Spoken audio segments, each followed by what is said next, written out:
Hello and welcome to the Warp Shelf. I'm Frank Duran. I'm Deshaun Vasquez. And today we're doing another filthy casual. If you haven't been here before, let us introduce ourselves. I don't know if we do that enough at the beginning of our podcast. I'm Yupfrank. If you look everywhere, I'm Yupfrank. We work on galaxyofgeek.com. You can check out galaxyofgeek.com. All our articles are there, and most importantly, this podcast. And I do live video production and for my day job, and I love to video game. We met in film school. Yeah, we met in film school, both aspiring storytellers, I would say, just to keep it, general. Yeah, but, creators. Yeah, I would say creators in general. I'm an aspiring writer amongst, other things in the creative field. I think you could say you're working on a fantasy novel. I feel like that's important to hype up to the fans, is know that the book is coming, people. Mm-hmm. It is coming, and you're going to want to pre-order it whenever that happens. Yeah, I'm 2 chapters away from the end of the second draft. There you go. I want to get at least one more draft in minimum before I start, looking for an agent, trying to get into publication for it. Yeah. Absolutely. And it's going to rock everybody's world. So wait for that. But basically, guys, welcome to our show. And we're going to break it down like a normal podcast. Because if you're used to our podcast, we do deep dives. We do I like to say it's like going to our film class in college and literally sitting down and talking it out. An editorial. Or an editorial. Yeah. It's like if you're a fan of of video essays, this is the podcast for you. This is it, we actually try to have legitimate conversations about a specific topic, and then certain weeks we decide to just kick it back and just shoot the shit honestly most other podcasts do. Exactly. So this is us putting on the PJs, relaxing. Yep. This is the filthy casual episode. Basically, Deshaun, what have you been up to, bub? Oh. Got a haircut finally. Got a haircut. So that was nice. Got a haircut. Big guys. Big. That's why you watch it on YouTube. You've been watching on YouTube. You see the mop that I've had on my hair for a good while. I haven't had a haircut since before lockdown started. Oh, man. I maybe got it a month before it all went down. My hair has not been this long since high school. So it was nice to find a barbershop that was actually doing some nice, safe practices and had a good rep. It helped that my brother had already been there. So I'm all right, let me book an appointment and do it. There you go. And it was nice. I set the appointment. I went in. It was literally 2 people at a time, 20 feet really apart. Far away. That's they literally nice. Give you a hair. They give you a fresh mask. You can't even use the one that you came in with. It's just nope, fresh one, sanitizer, and also you get your haircut while you're wearing your mask. There you go. So you're That's good. Okay, this works. That's nice. And considering I'm not the type of person who gets a haircut that often, once every couple of months anyway, I won't have to deal with it for a good while. Obviously, I'm not much of a haircut guy. I go when I can, and I haven't gone in months. Well, it seems like your hair's not that fussy also. No, thankfully. It kind of just, it does what it does. It just kind of is. It's I try to do things with it, and it does what it does. It's going nowhere. When my hair gets long, I really have to mess with it because the curls just do whatever the fuck they want. They don't care. They're very deceiving. But aside from that, been doing a bunch of reading. Yeah. So I've mentioned the book club on the podcast before for Filthy Casual episodes. We finished Preacher. Nice. I love Preacher. That was a lot of fun. Yeah, if you've never read Preacher, do yourself the favor. It's one of the best comics, original comics that's ever come out. Yes, read it. Do not watch the show. Yeah. Yeah, yes. The show is bad. The show is so bad. But it was a fun running gag. And if you thought that Preacher show was good, go and read the comic. If you were just stumbling onto Preacher and you were wow, this was kind of good. Let me tell you, it's gonna blow your fucking face into arse face because it's gonna blow your fucking mind. Yeah. It's incredible. It's one of those books that it's so striking in its. It's so striking. It's very, very edgy and out there, but in a way that serves a purpose, which I think Garth Ennis can be good at, depending on the story. I would say more so than Mark Millar. There's anything you should know in this podcast is I love Garth Ennis. It's funny. A lot of my independent books down here, I try to be I have Image books and stuff, but really, it's just Garth Ennis books. It's not an indie section. It's just the Garth Ennis section. No, I don't mean that. I don't mean that, but it's serious. Yeah. It's very much that. They all enjoyed that good ride, and it helps that like Preacher has a very, very good ending. Yeah. Oh. So like super satisfying. So that was nice. But it was a nice running gag to keep bringing up the show to be like, so this is what the show did, just to have everyone go like, what? Yeah.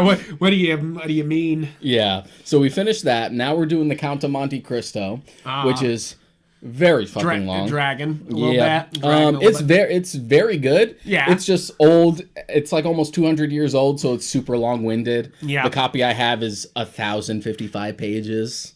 It just has nowhere to be. Like, yeah, you know, it's one of those things where like the things you could describe in a sentence, you just decided to use a paragraph on. It's like when you pad out the word count for a word requirement for an essay or something.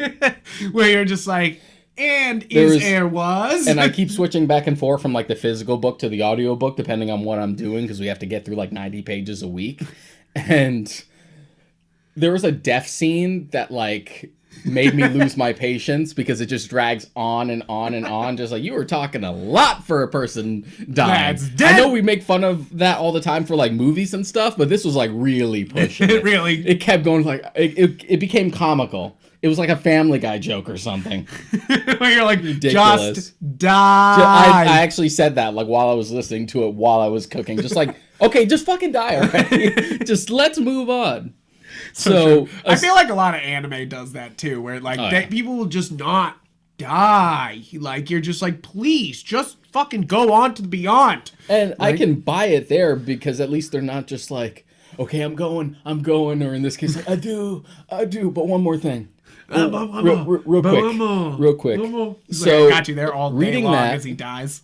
As far as Audible is concerned, because that's usually my primary reading. Not a sponsor. No, not a sponsor. Hit us up. Wouldn't mind. Hit us up, though. Hit us up, though. I finished Skyward. That's a Brandon Sanderson book. Yeah. It's really good. It's a Sky Pirates? No, it's about a girl going to flight school, but it's spaceship. Space. So spaceship flight school. Hey.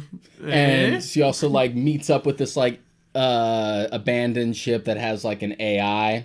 The conceit behind it, Brandon Sanderson said, is that he kind of wanted to do like a boy and his dragon type book. Yeah. But he's just like, but what about a girl in a spaceship instead? You're like, all right. And like the flight school stuff is super interesting. And so it's very much like a boy and his dragon story, sort of. But like, with spaceships instead in place of dragons. I'm like, okay. All right. I'm down. I dig that. And I like that they don't skimp on like the flight school stuff and they really go into details. Just like, this is why this is dangerous. Yes. This is why you need to account for G-force. Yep. So you rip can feel yourself in half. Yeah, you can feel like the research throughout. It's book 1 of a planned 4, and thankfully Sanderson's pretty good to be like, here's a book, here's a book. He's not quite Stephen King. He's not King, but he's not Jesus Stephen King Christ. level, but he's fast. Jesus Christ, though. Yeah, like there's a reason why they choose him to finish off fantasy. Yeah, stuff, it's so odd that he hasn't had a single adaptation of his work yet, because that's what I'm waiting for. That is weird. Because he is one of those authors that like, if you're in the know, if you read fantasy books, then you know that he's like a bestseller. He's like he has the most popular books out there. But for the general public, not so much, because nothing's been picked up for like an adaptation yet. Yes, why is there no Netflix series? I feel like this is the type of stuff that like Netflix should pick up if they want their long series. He's been trying to get stuff off the ground for a while. Like I know the big one he really wants to get like a movie made for is Mistborn. Yeah. And that's tends to be like his easy go-to. But to me, the closest thing he's had to an adaptation is The Wheel of Time, but that won't be until much later when they get to like the last couple of books. You mean not the pilot that was never released for Wheel of Time? If you don't know about this, there was some copyright fuckery, and basically, I forget which company owned Wheel of Time, and they pumped out this first episode of Wheel of Time, and it's on YouTube. You can find it. It's not hard. You literally just like terrible Wheel of Time pilot. How old is it? When did they make it? It's like it's 2000s. Like it's not that old. Like and what are you saying, Frank? The 2000s were 20 years ago. and then I die. Let me fucking fall over here and just die. The shot from Saving Private Ryan of Matt Damon aging. No. It's definitely the Raiders of the Lost Ark with my face melting from that because you're just like, no, or not 20 years. Or rapidly aging in Last Crusade. Oh, there you go. Yeah, we could just go all day with the Indiana Jones. It's but it's just one of those like really bad pilots. Yeah, it's just like they try to stick to what's happening, but they pad it out. You know, like it's the first chapter. It's just that first chapter, Wheel of Time, which has nothing to do with anything. So of course, that's also the main problem. Is they're like, here's this big sweeping drama that's kind of like Game of Thrones, and you're like, but we all know that's not what this show is. Yeah. Like, we all know that this is just a flashback, and then none of this matters, like, until much later. And you're kind of like it's a good idea to do this for a first episode, but it's kind of like they should build it in somehow instead, and introduce our actual main characters of Wheel of Time instead of being like, yep, this is it. This is what the show's going to be like. We're gods, sort of, you know, like, and you're just like, wait, no, this isn't what it is. Like, I guess we'll see. But yeah, that's the closest thing he has, and that won't even count until they get to like the last 3 books, which he like co-wrote. Yeah. And is it Apple TV that has it now? No, it's Amazon. So that's good because Amazon Prime's. Yeah, you know, like, it's fun. It's interesting that they have that and they have the Middle Earth show coming. Yeah. Which I hear Elijah Wood was like, you should change the name and not call it Lord of the Rings. Well, it doesn't even have like an official title yet, but people are calling it just like the Lord of the Rings show. Yeah, which if it's not actually set in the Lord of the Rings saga. No, it's Second Age stuff. Yeah, then it shouldn't be called Lord of the Rings, even if it's just the like. But again, we don't even have like an official title for it yet, so who knows? Yeah. And you don't necessarily need to call it that, and people will get it. Like you had the Shadow of Mordor games. Like exactly. Middle Earth, Shadow of Mordor. I get that. That's Lord of the Rings. And before that, Middle Earth, the Third Age. Yeah. You know, like, so they've been doing this trope of not calling it Lord of the Rings for a very long time to be like, look, that's, unless it's Lord of the Rings, you don't call it Lord of the Rings. Yeah. You know, like, and I mean, this is the next step for the Lord of the Rings franchise is the show. You know, I feel like there's no more movies unless you're going to do the fucking Silmarillion, like, as a fucking long ass movie, but that would be boring as fuck. I think the Silmarillion needs to be cherry picked for a show. Yeah, I think there's Guillermo del Toro is the only one I trust with it, and they would.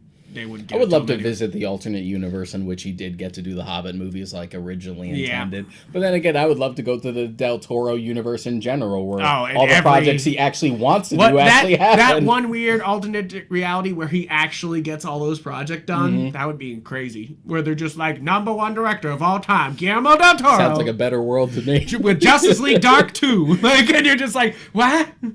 The pain. Like, you know, like, and we'll see. But beyond Skyward, I also finished Deadbeat, which is the 7th book of the Dresden Files. The Dresden Files is starting to become like one of, if not my favorite fantasy series. It's so fucking good. Really? Yeah. I've never read them, but of course I've seen them on shelves before. I've seen the Dresden Files, and like, it was always one of those things that like I saw it around too. And the thing that like got me into it was like, oh, I like the idea of like, oh, it's pulp detective noir stuff, but with a wizard. With a wizard. Like basically the working title for the original book was Semi-Automagic, which you're like, all right, I'm digging what you're trying to put to me. Like, I like that. Yeah. And it also helped that like it's on Audible and James Marsters is the narrator for it. Oh, cool. And that appeals to my bias as like a big Buffy fan. Yeah. And he's great.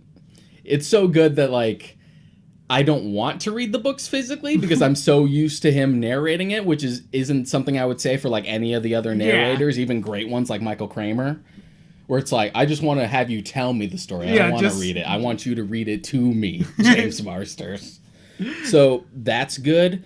It's a good thing. It's a good go-to to be like, next Dresden book. Yeah, because there's like 18 of them. It's supposed to be like a planned like 22 or 23. So I'm like, well, it's not going anywhere. It's become like an old reliable to just keep jumping into. Just keep going. Yeah. That's pretty cool. Is that all the books? I'm also listening to, this one's a weird one, because I mostly listen to fantasy, but to mix it up now and again, not to have fatigue, I'll usually throw in something that's a little hard, a little real. So, like, in between, I'm pretty sure, like, Mistborn or something, I was, like, listening to Train Spotting. Oh, because cool. I had never read Train Spotting. Oh, nice. And now I'm listening to a book called Pimp, The Story of My Life, which I've only ever heard of because it was mentioned as, like, a huge diatribe on a Chappelle stand-up. Really? He has, like, this whole joke about it, like, this whole, like, section of the book, and I'm like, that sounds pretty interesting. And so I looked it up, and it was free on Audible, so I'm like... So you're like, fine, let's do this. Yoink. And so it's interesting. It's literally an autobiography about a pimp who was in the business for 40 years. And it's just full of ridiculous shit. It's full of ridiculous, very uncomfortable shit. But it's so well written. Yeah. You're just like, man, this... This pimp can write. amongst his many other talents, he's a very good wordsmith, because this is very poetic. Okay. But it's a real interesting one. Sounds pretty good. I'm like 4 hours into it. I have like 6 to go. It was just a nice break before I either jump into yet another Dresden book, or if I jump into like the Poppy War or something like that. Been trying to like eat up all the like, what's popular in fantasy right now? Like, what are people talking about? What are people saying is good. What have you been reading, if anything? I only have read Chainsaw Man Volume 3. I got that last week. I'm not doing much reading lately, but I did read Chainsaw. I'm pre-ordered till October on this book. This is my favorite manga going on right now. This is amazing. I love this. This is so much fun. And they like, not to spoil anything, but they like go Godfather at the end and end of Volume 3, and you're just like, what the fuck? I sure will wait for the anime on that. Yes, there will be. Yes. Yeah, Mappa's doing it. Yes, and I'm so excited. Mappa's doing a lot lately. Yeah. So I'm kind of worried because this is going to be an amazing anime. It's just if done well, it's going to and they already have blow like the big fucking projects under their belt. It's just interesting because Mappa was known, like a very known presence. I'd seen shows they had done like Inuyashiki, which is a great show. It has nothing to do with Inuyasha. I was gonna say, I was like, what? Yeah, I was like, you watching Inuyasha? Very similar. I don't like Inuyasha. Very similar, like pronunciation. Inuyashiki. Is that ruined for you from like girls in middle school? Like, is Inuyasha ruined? Because no, I just like that's how it was ruined. I would for me. always catch episodes of it on Adult Swim, and it was just fucking boring. Yeah, I that was ruined for me. A lot of girls that I knew were really into Inuyasha, and I was always like, this is terrible. Stop letting teenage girls ruin stuff for you. Well, now you make it sound like that. That's not how it goes. Yeah. No, twice isn't a pattern. Twice isn't a pattern. Because I could also say, like... I was like, just because I don't want to watch Buffy and I don't want to watch Inuyasha does not mean... But, so I'd known them from, like, that, but then they also started to get bigger ones. Like, they were the ones doing the final season for Attack on Titan. Now they have Jujutsu Kaisen, which is, like, a big Shonen Jump property. Now they're doing Chainsaw Man. So I'm like, I really hope they're not spreading themselves too thin, especially now that they're starting to get a little more recognition. Yeah. I mean, maybe they're hiring to fill that gap, hopefully, like to be able to do this. I mean, Chainsaw Man's going to be... The fights are amazing. The art alone in the manga is really good, so I hope that they can step up to that level of art. The only time I tend to read the manga... Because it's some horror art sometimes, like some straight up like body gore. Good. Part of a balanced breakfast. The only time I tend to read manga is when I'm like super curious and I'm like a big fan, like, oh, I've watched Dragon Ball a million times, why don't I read it for once? Or see, that's the weirdest part. Only manga I have back there is Goblin Slayer and How to Pick Up Girls in a Dungeon, because I am, first off, trash, and second off, I love those shows. I've known much trasher. Hi, Rob. Sorry. But that does transition to my trash talk, but because that's coming up in a second. But like these are the shows that like I liked and was like, wow, I bet the manga's gonna be great, and I was right. But Chainsaw Man, I don't know why, something about the first cover really just was like, that's beautiful. Because I was like, it's a demon with chainsaw face, hands, and arms. I was just like, it's calling to me. It's called Chainsaw Man. That's already like an easy like. All right, I'm in. All right, you got me, motherfucker. But the only other time is like Berserk, but that's more of a case of like there's no really satisfying adaptation of Berserk. So it's one of those things where like I felt like I was forced to read it in order to fully experience the story at all. Yeah. There's something similar happening right now with me where I'm probably going to jump into Promised Neverland now because season 2 is like gone way the fuck over here. I was feeling that. I was already feeling it, even not having the context. That's kind of sad, though, because like, we just started it last time we were hanging out. Season 1 was great. Season 2 started off good, and then I felt like it was, like, jumping around a lot. And I'm like, are we skipping stuff? Because it feels like we're skipping stuff. Yeah. And then I look it up, and they're just like, yeah, we, like, straight up skipped an arc. And not only was it just, like, an arc, but it was, like, the fan favorite arc. We just skipped it. And we're changing a bunch of stuff. And we're doing reveals that aren't supposed to be here for a long time. And just like... So it's going full Game of Thrones where you're just like, whoa. It smells like they want to try and wrap it up like this season. Like we're trying to rush for like anime only. Which is weird to me because that tends to happen when there's still material to adapt and you just don't have the means to adapt the rest of it or you catch up too fast. But the manga is done. Yeah, like they have the full package. So why? So it's already feeling like weird and like the story sort of dropped off because of it. So now I'm just like, okay, maybe I should read the manga. So I'm definitely going to pull the trigger on it. I literally signed up for Shonen Jump just to do it. Oh, nice. Because, I mean, it's only $2 a month. It's $2 a month? It's only $2 a month. That's cheap as fuck. And you have like a huge And you have the whole selection. Yeah. I know. That's how I kind of feel stupid about buying booked manga like that, but at the same time I'm like, physical. It's so nice to hold it in my hand, you know, like it's so nice. And it's always good for recommendations. You're like, have you read Chainsaw Man? Like you're like holding it in your hand. You're like, here you go. Instead of being like, have you seen this manga on my phone? Like, and that's just not gonna work. Yeah, that's about it. I do have like the next big Berserk book pre-ordered for like next month. Oh, nice. Yeah. Speaking of me being trashed though, I was, and moving into anime a little bit, I'm almost at the end of Yu Yu Hakusho. But the real trash. You actually pronounced it right. I'm proud of you. Yeah, right? I'm feeling good. I was waiting for you to say it wrong.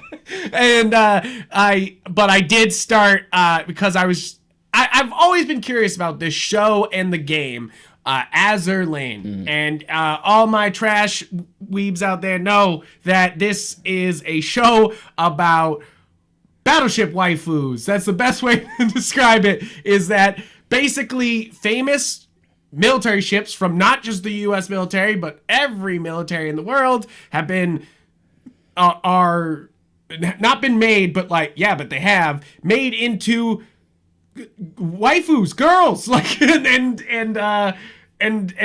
I know there's a game, but I stepped into the anime first being like, oh, well, maybe you'll give me a step into the story. This show is trash. I am not recommending this show. I am not like, I usually don't do that in this show, be like something is absolute, like actual garbage. But like, this show is like, okay, we already got battleship girls, but there's also aliens. But most of all, there's 4 factions of girls, and these 2 factions fight these 2 factions, but then the aliens come in and we have to fight all together. But so it's like they just introduce these factions to be complicated, and it just really like bogs down the entirety of the show. And it's just like, and most of the show is a lot of like bounce, you know, like it's like there's the plot is not why you're here. Yeah. Like the plot is why you're here, but not that plot. Like it's definitely.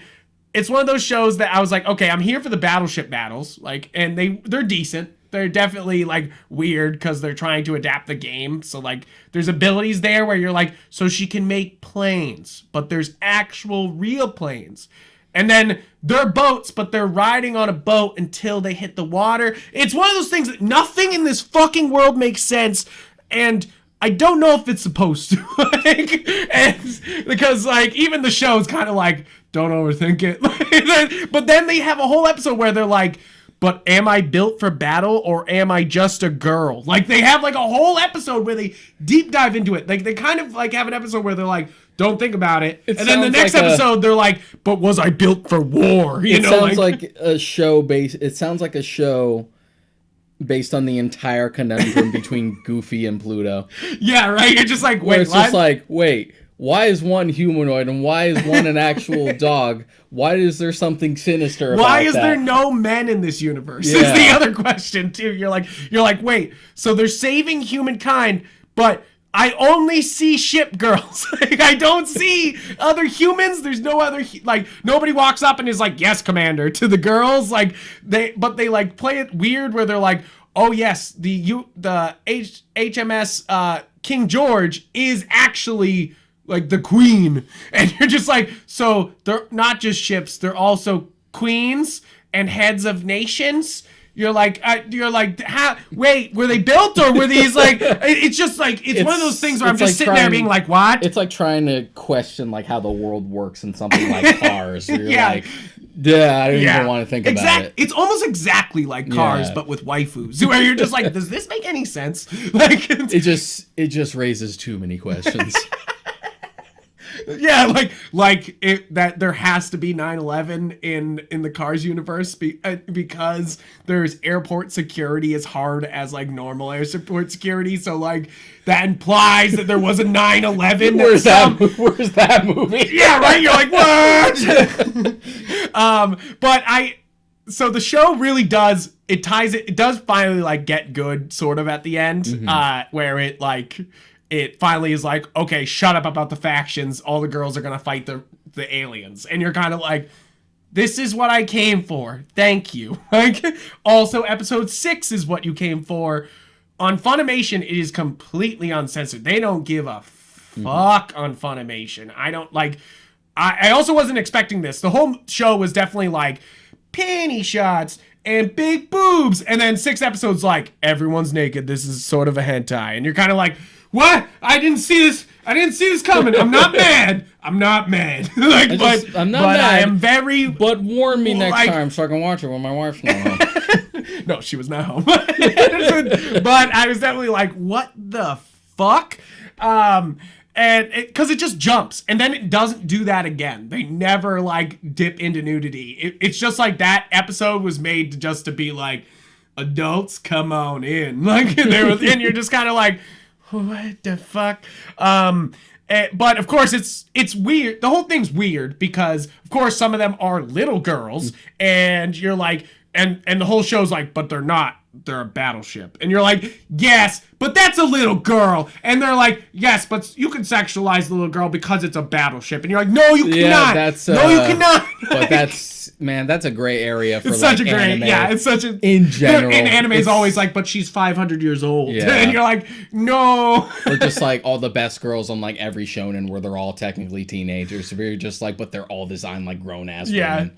You're just like, it's all over the place and it varies depending on the show. And definitely this show. This show varies like, and it's not specific just to like women too. It's boys too. Yeah. I snort at just the existence of Jotaro Joestar from JoJo's Part 3, who starts the show at 15 and he's built like a 30-year-old like brick shit house, just like, yes, I am Jotaro Kujo, your average 15-year-old boy.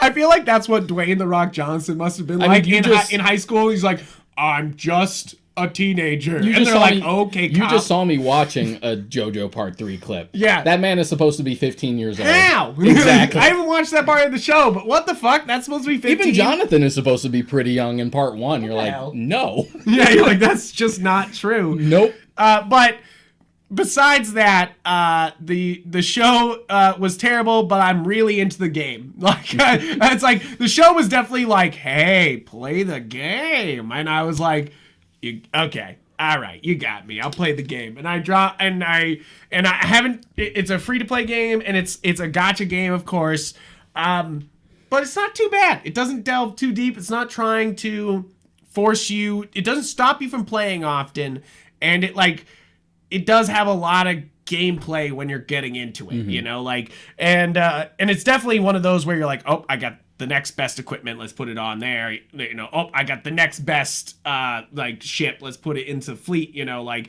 and it's definitely like a big upgrade gear and ships, you know, like it's definitely like get the best and keep upgrading it and shit. But then of course it's weird. It's like you can marry one of the boats and you're like, I don't know if I want to marry the boat. And they're like, but it gives you a crazy bonus. I'm like, I guess I'm marrying boats. I guess I'm marrying boats. You're just like, put that on a shirt. I guess I'm marrying boats. You're just like, that should be a quote on the box. Yeah, right. For like a physical copy. I guess I'm marrying boats. IGN. It's absolutely ridiculous, but I've been playing for like 2-3 days. And it's fun. I mean, obviously, I got what I came for. I got the USS Enterprise. That's all I can, you know, like, that's what I came here for. That's what it is, you know, like, I got... So what else have you been playing? What I've been playing, I started Doom Eternal. Great. Mm-hmm. So good. Switch port is fantastic. Runs fantastic. It doesn't look perfect all the time, but it runs perfect all the time. You know, like, there's definitely some fuzzy edges on some characters, but like when you shoot them, every bit falls off and there's no loss of frames ever or anything like that. It's just definitely harder than Doom. I see right off the bat. Doom Eternal's like... That's what I've heard. I haven't played Eternal yet, but I know that like Doom Eternal's like, do this again. Yeah. You know, like they're like you fucked up a little bit, do it again. And there's also but like in a good way. Specific enemies that are like only weak at this area to this particular method. Yeah, it's definitely it adds a little bit more of a brawler aspect to it, where you're like trying to move around in this small area to take that like which makes sense because you shouldn't be standing still anyway. No, and it just. It's great because it improves on the formula, but adds this like, I don't know, this like kind of like stuck in a fucking cage feel. Like sometimes where you're just like, oh, monster locker. You're locked in here with me. Yeah, they are though. You're just like, I'm gonna fucking tear you apart. But it's the soundtrack, man. It's the fucking soundtrack. Surprise me. It's the same composer as the first game. Oh my god, it's so fucking good. I just start up the game. The soundtrack was already super good, so just start up the game and I'm just fucking just full mass. Like it's just fucking amazing. You know, a game soundtrack is amazing when they find a way to use a chainsaw as an instrument. Right. And it's one of those things that it amps so well into the action in this one. They do such a good job of like. There's tracks for rooms, but then it's like there's definitely the continuing tracks that like play underneath, and it's just one of the things I loved about the first Doom, the 2016 game, is how well paced it was. Yeah, because I felt like because my big thing with first person shooters tends to be that they feel super repetitive. Yeah, especially when they're following a particular formula. But with Doom, I felt like it was so perfectly paced that. Every time I was about to feel like it was starting to get monotonous, it was just like, here's a new toy. Here's a new guy. Here's a new toy. Every time I'm just alien, I'm kind of getting sick of here's a new gun. Yeah. I'm like, all right, we're back in business. That's what they're doing here. But more of it's weird to say, but like almost a Mario feel where you've entered a level and you can play in the level and then. That's just what first-person shooters used to be. But it's kind of it's even more like how Doom felt like and I moved on to the next part. This one's like hell's everywhere. Here's a bit here. Move on to this next bit. But that was also a point in the 2016 game's favors that it reminded me of like old FPS games I used to like. Yeah, you'll absolutely love it's one of those things where like once Halo and Call of Duty started to become popular, and I do like the first couple of Halo games and the first couple of Call of Duty games. Yeah, but then everyone tried to be that. Yeah. Yep. And then you just kind of like, so I don't want it anymore. I'm sick of it. So to have like both the double like whammy of Doom and Wolfenstein that feel like retro but also modernized is super nice. My other big game that I beat this past month was Pokemon Mystery Dungeon Rescue Team DX. It's a game that I've had sitting wrapped since it launched. I haven't touched it. And I've never played a Rescue Team game before. I did. And I love this. I loved this. It's fun. It's fun. And it's one of those things that is just a mystery dungeon where it's procedural dungeons every time, but like the combat is very Pokemon, but like, I'm sure you could have seen like how if you got into it as a kid on the Game Boy Advance, you would have been super into it. I would have been super into it. Yeah. And then I hear that like the other games are better than this remake. Yeah, you know, like that's the crazy part. It's like I was like, what? Red Rescue Team and Blue Rescue Team was on GBA/DS, which is this is what's a remake of. And I had Red Rescue Team on the GBA because I didn't have a DS at the time, plus Red. Yeah, because Red. Plus Red. And Explorers of, what is it? It's Explorers of Darkness, Sky, and I forget what the other one is because they actually did, Time. Because somebody was telling me that Time is like definitive. It's like it's got a great story. It's the best combat. It's tons of Pokemon. It's like, because that was definitely the important part about this mystery dungeon. This knocks the plot of any Pokemon game out of the fucking water. Absolutely. Out of the fucking water. The bar is very high. That's the problem, is that the bar is so low. That just even a half decent story, you're just like, wow, amazing. Yeah, what? It only had to have 2 twists. And that's the thing, it's got 2 twists. It's like, and you're kind of like, that was pretty good. And then at the end, you're like, oh, that was a pretty good twist. Like, you know, like, it's one of those things that the story changed the gameplay, you know, like I do.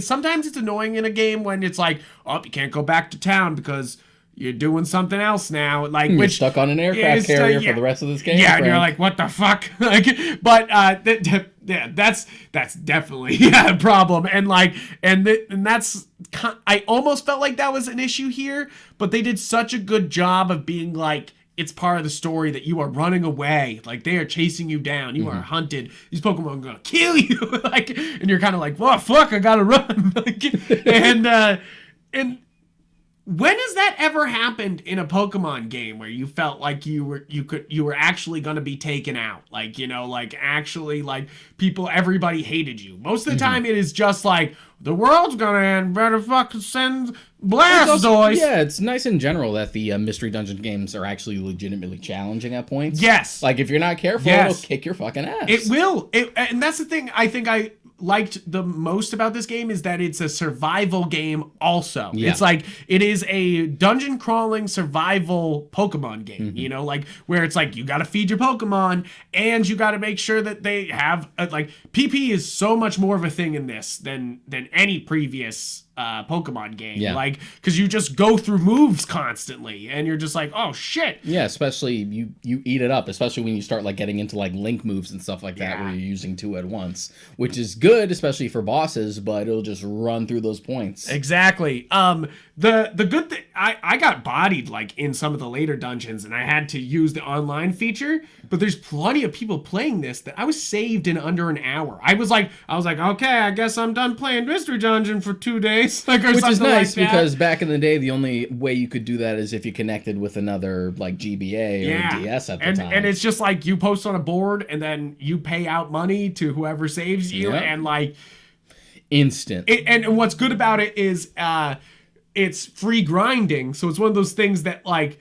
people can do to grind up. So it's like there's an incentive to do it. That's like, it doesn't waste your days in the game. That's what I was confused about too, is I thought when they were talking about like, oh, we gotta do this today, we gotta do this tomorrow, I thought they were very serious about it in this game. And then I realized like halfway through the story, I was like, oh, I can just kind of ignore this guy and and go grind. Like, I was like, I was like storming through the story, and then I was like, wait, could I just like leave this Pokemon in the dungeon for a bit? And they were like, oh, we let him down today, let's get him tomorrow. And I was like, wait, that's it? Like, they're not gonna be like, oh, you fucked up the story. Like, nope.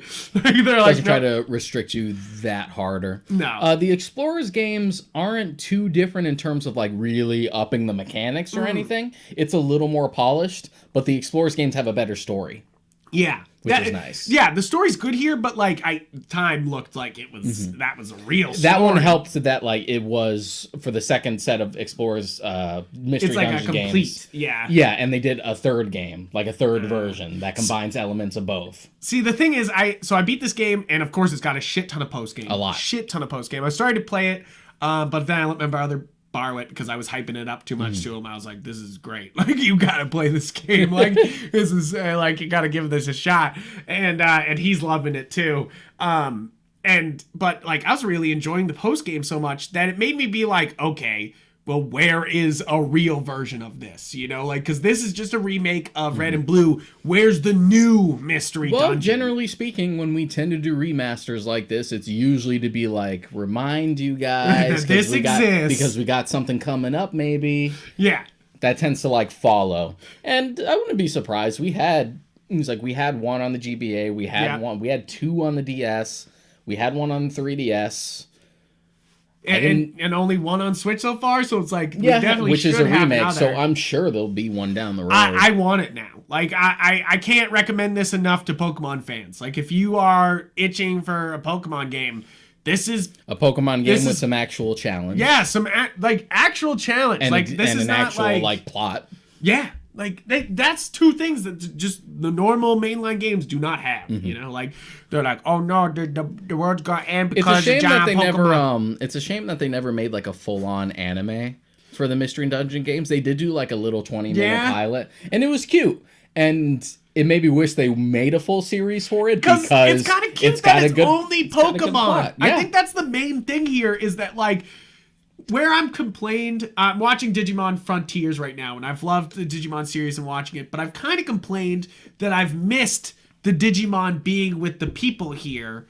But in here, in Mystery Dungeon, it proves that you don't really need humans at all. You're just kind of like, nope, they're all Pokemon, and they're all just charming. And you're just like, I love this. And the fact that the main character is just like, you're actually a human, is just like, what? What? A human? And they speak of humans like these like mystical creatures. Yeah. Like, we don't do that here. Those. We ain't got none of those. I was like, where the fuck are we? Like, but I love these games. I'm so excited. I want more. And it makes me just want to play more Mystery Dungeon games, you know? It's just like, can I please get more of that? But I really enjoyed that. But this is a really good transition into the Nintendo Direct. Hey, I didn't talk about what I was playing. Oh, what you playing? Sorry about that. I beat Prime 2. Oh, good. That was a lot of fun. I think I overall, revisiting it, probably enjoy it more than Prime 1, even though it has some annoying mechanics. I know people are very hit and miss on like the light beam and the dark beam, and the fact that you have to travel between like two different worlds a lot. Yeah. And I think that's mostly like console limitations as to why it's like so repetitive. I'm sure if they made like a remaster, they could probably make like the loading times faster and not have it be like, watch the same animation. Yeah, again. Here we go. Here we go again. But aside from that, I like that it tried to go for a big swing for something different, because Prime was very much just like, it's everything you love, but now in 3D. It's got all the familiar things. It's got all the same shit. It's got Ridley. It's got all the things you love. But Prime 2 is really just like, okay, now this is ours, and now we're going to actually try something. Now we're going to do it. So it's fun in that respect. And like the map is much more well constructed. There's less like backtracky stupidness for it. Okay. So fun. Sort of dreading 3 only because I have to deal with motion controls the entire time. There's like no controller options, so it's just like, this will be fun, I guess. But after That's why the Prime, you're gonna finish this, and then they're gonna be like, Prime Trilogy on Switch, here you go. Yeah. You're gonna be like, fuck. Like, well, they took too long. I need to scratch that itch then, not now. But makes sense. But after I finished that, I started Final Fantasy VII Remake. Oh, nice. That's one I've been putting off for a little while. I wanted to wait till it got cheaper. And now that I'm finally playing it, it's fucking fun. It's really good.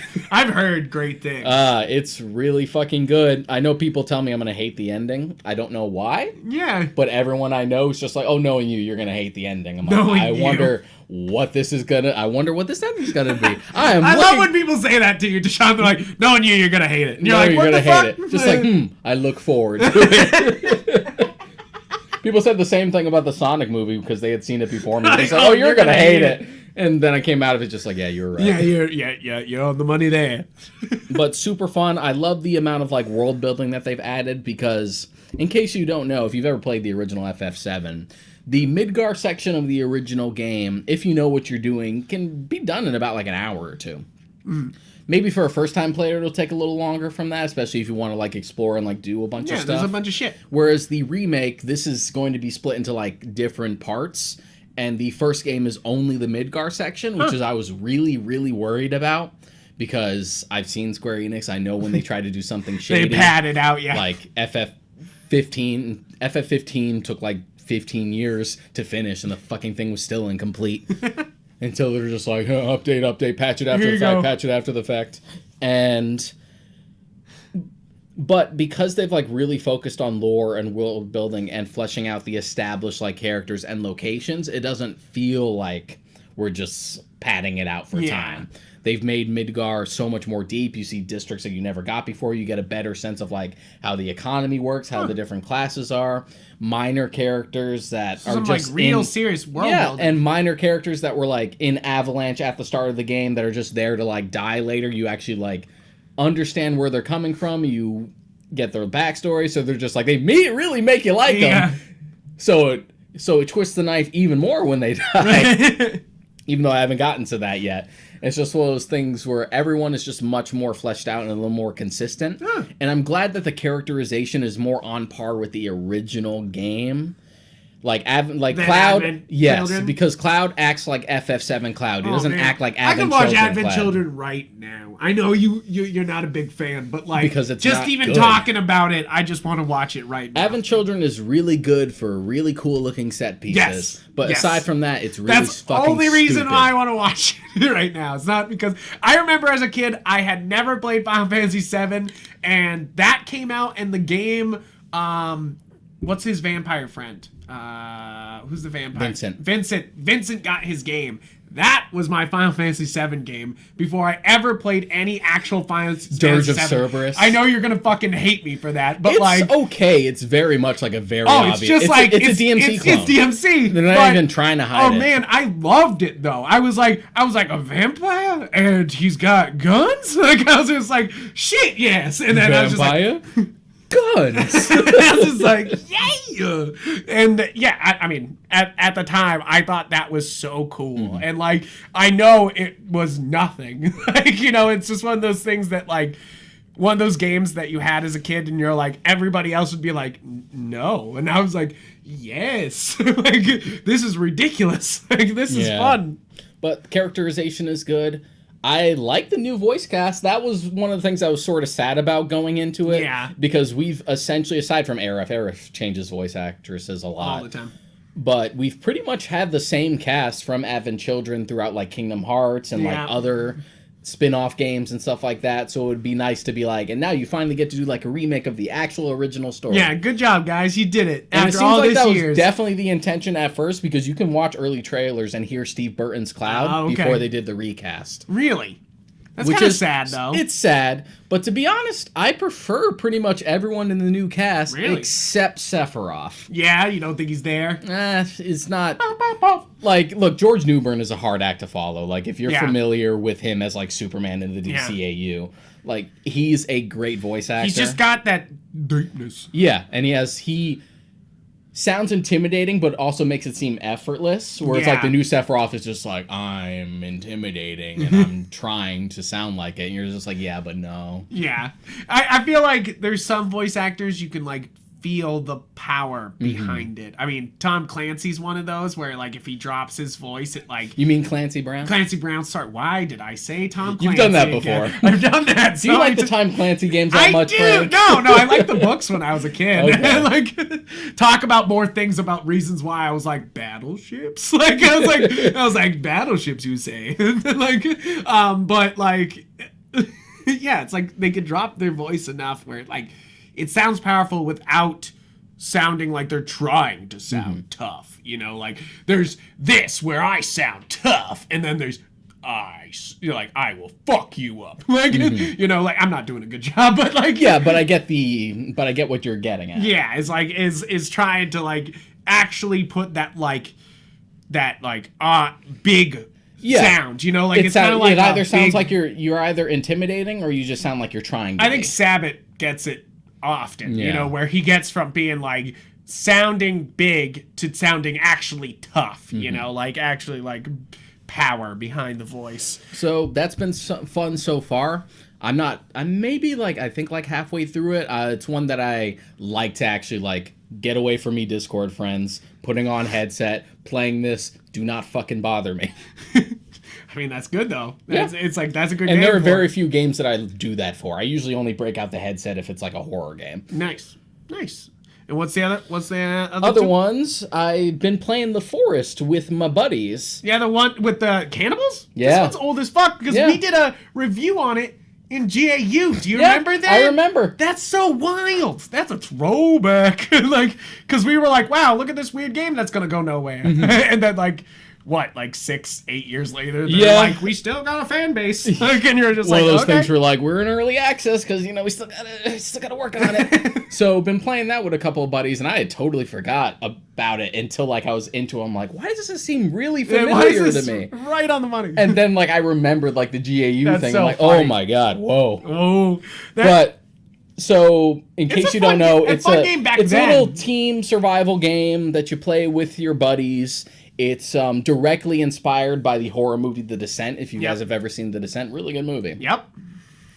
Where you crash land on this island of cannibals and they take your son. So you got to go get your son. But first you got to survive the day. Yeah. So the idea is you explore, you try to look for clues as to where he might be, you build materials, maybe set up camp, have to worry about like cannibals and like bigger, badder monsters that show up as you progress, and you explore the caves, and that's where The Descent really comes in. Yeah, it really it feels like becomes you're Descent. You're like, get the fuck away from me! It feels like you're playing the movie.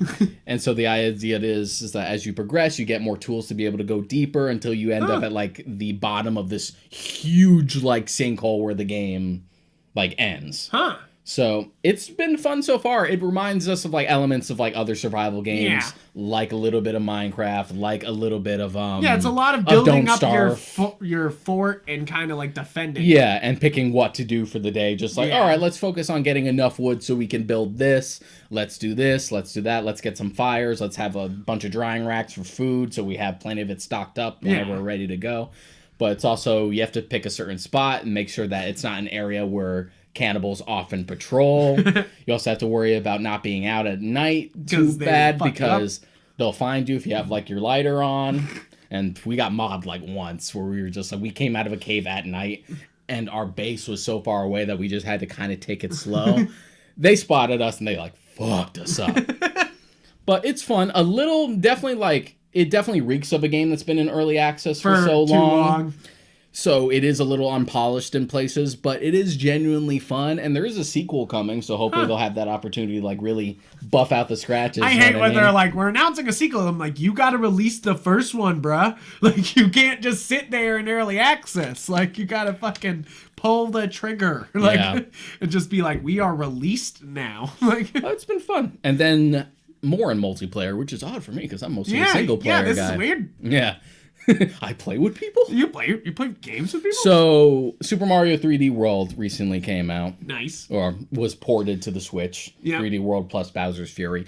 Did you buy it? Yeah, I bought it. Nice. Yeah. I have not bought it. I am not, I'm not the Mario guy. Yeah. So except for the spin-offs. Yes. Why, yes. Frank is the only person who'd be like, Odyssey, good, but it ain't no Mario Golf. Yes. No, I don't mean that. I don't mean that. Odyssey is my gem in the Mario crown here. Like, I think we'll talk about it in a second. So we're playing through that. We did like the session when I got my copy on Monday, so we all played on like Tuesday night. So have you played Bowser's Fury though? That's an important question. No, you haven't played it yet? No. I've heard great things, and Donkey was like, I don't know if you watched his review of it. He is gushing about it. Like, I know it looks like a lot of fun. It does. It looks. But that one, to I don't me, think that's the Odyssey DLC. But that one's only up to 2 players, and I think that's only local multiplayer for that one. So I'll just play that one on my own at some point. But going through 3D World is nice because I didn't fucking have a Wii U. Definitely wasn't gonna buy that. Yeah. No offense. I'm not endorsing the Wii U. I'm a Switch boy. I sniffed out the Wii U like when they first announced it. I was just like, I don't like that idea. I don't think that's gonna work. And then it like fucking failed so hard. Yeah. Because I'm psychic.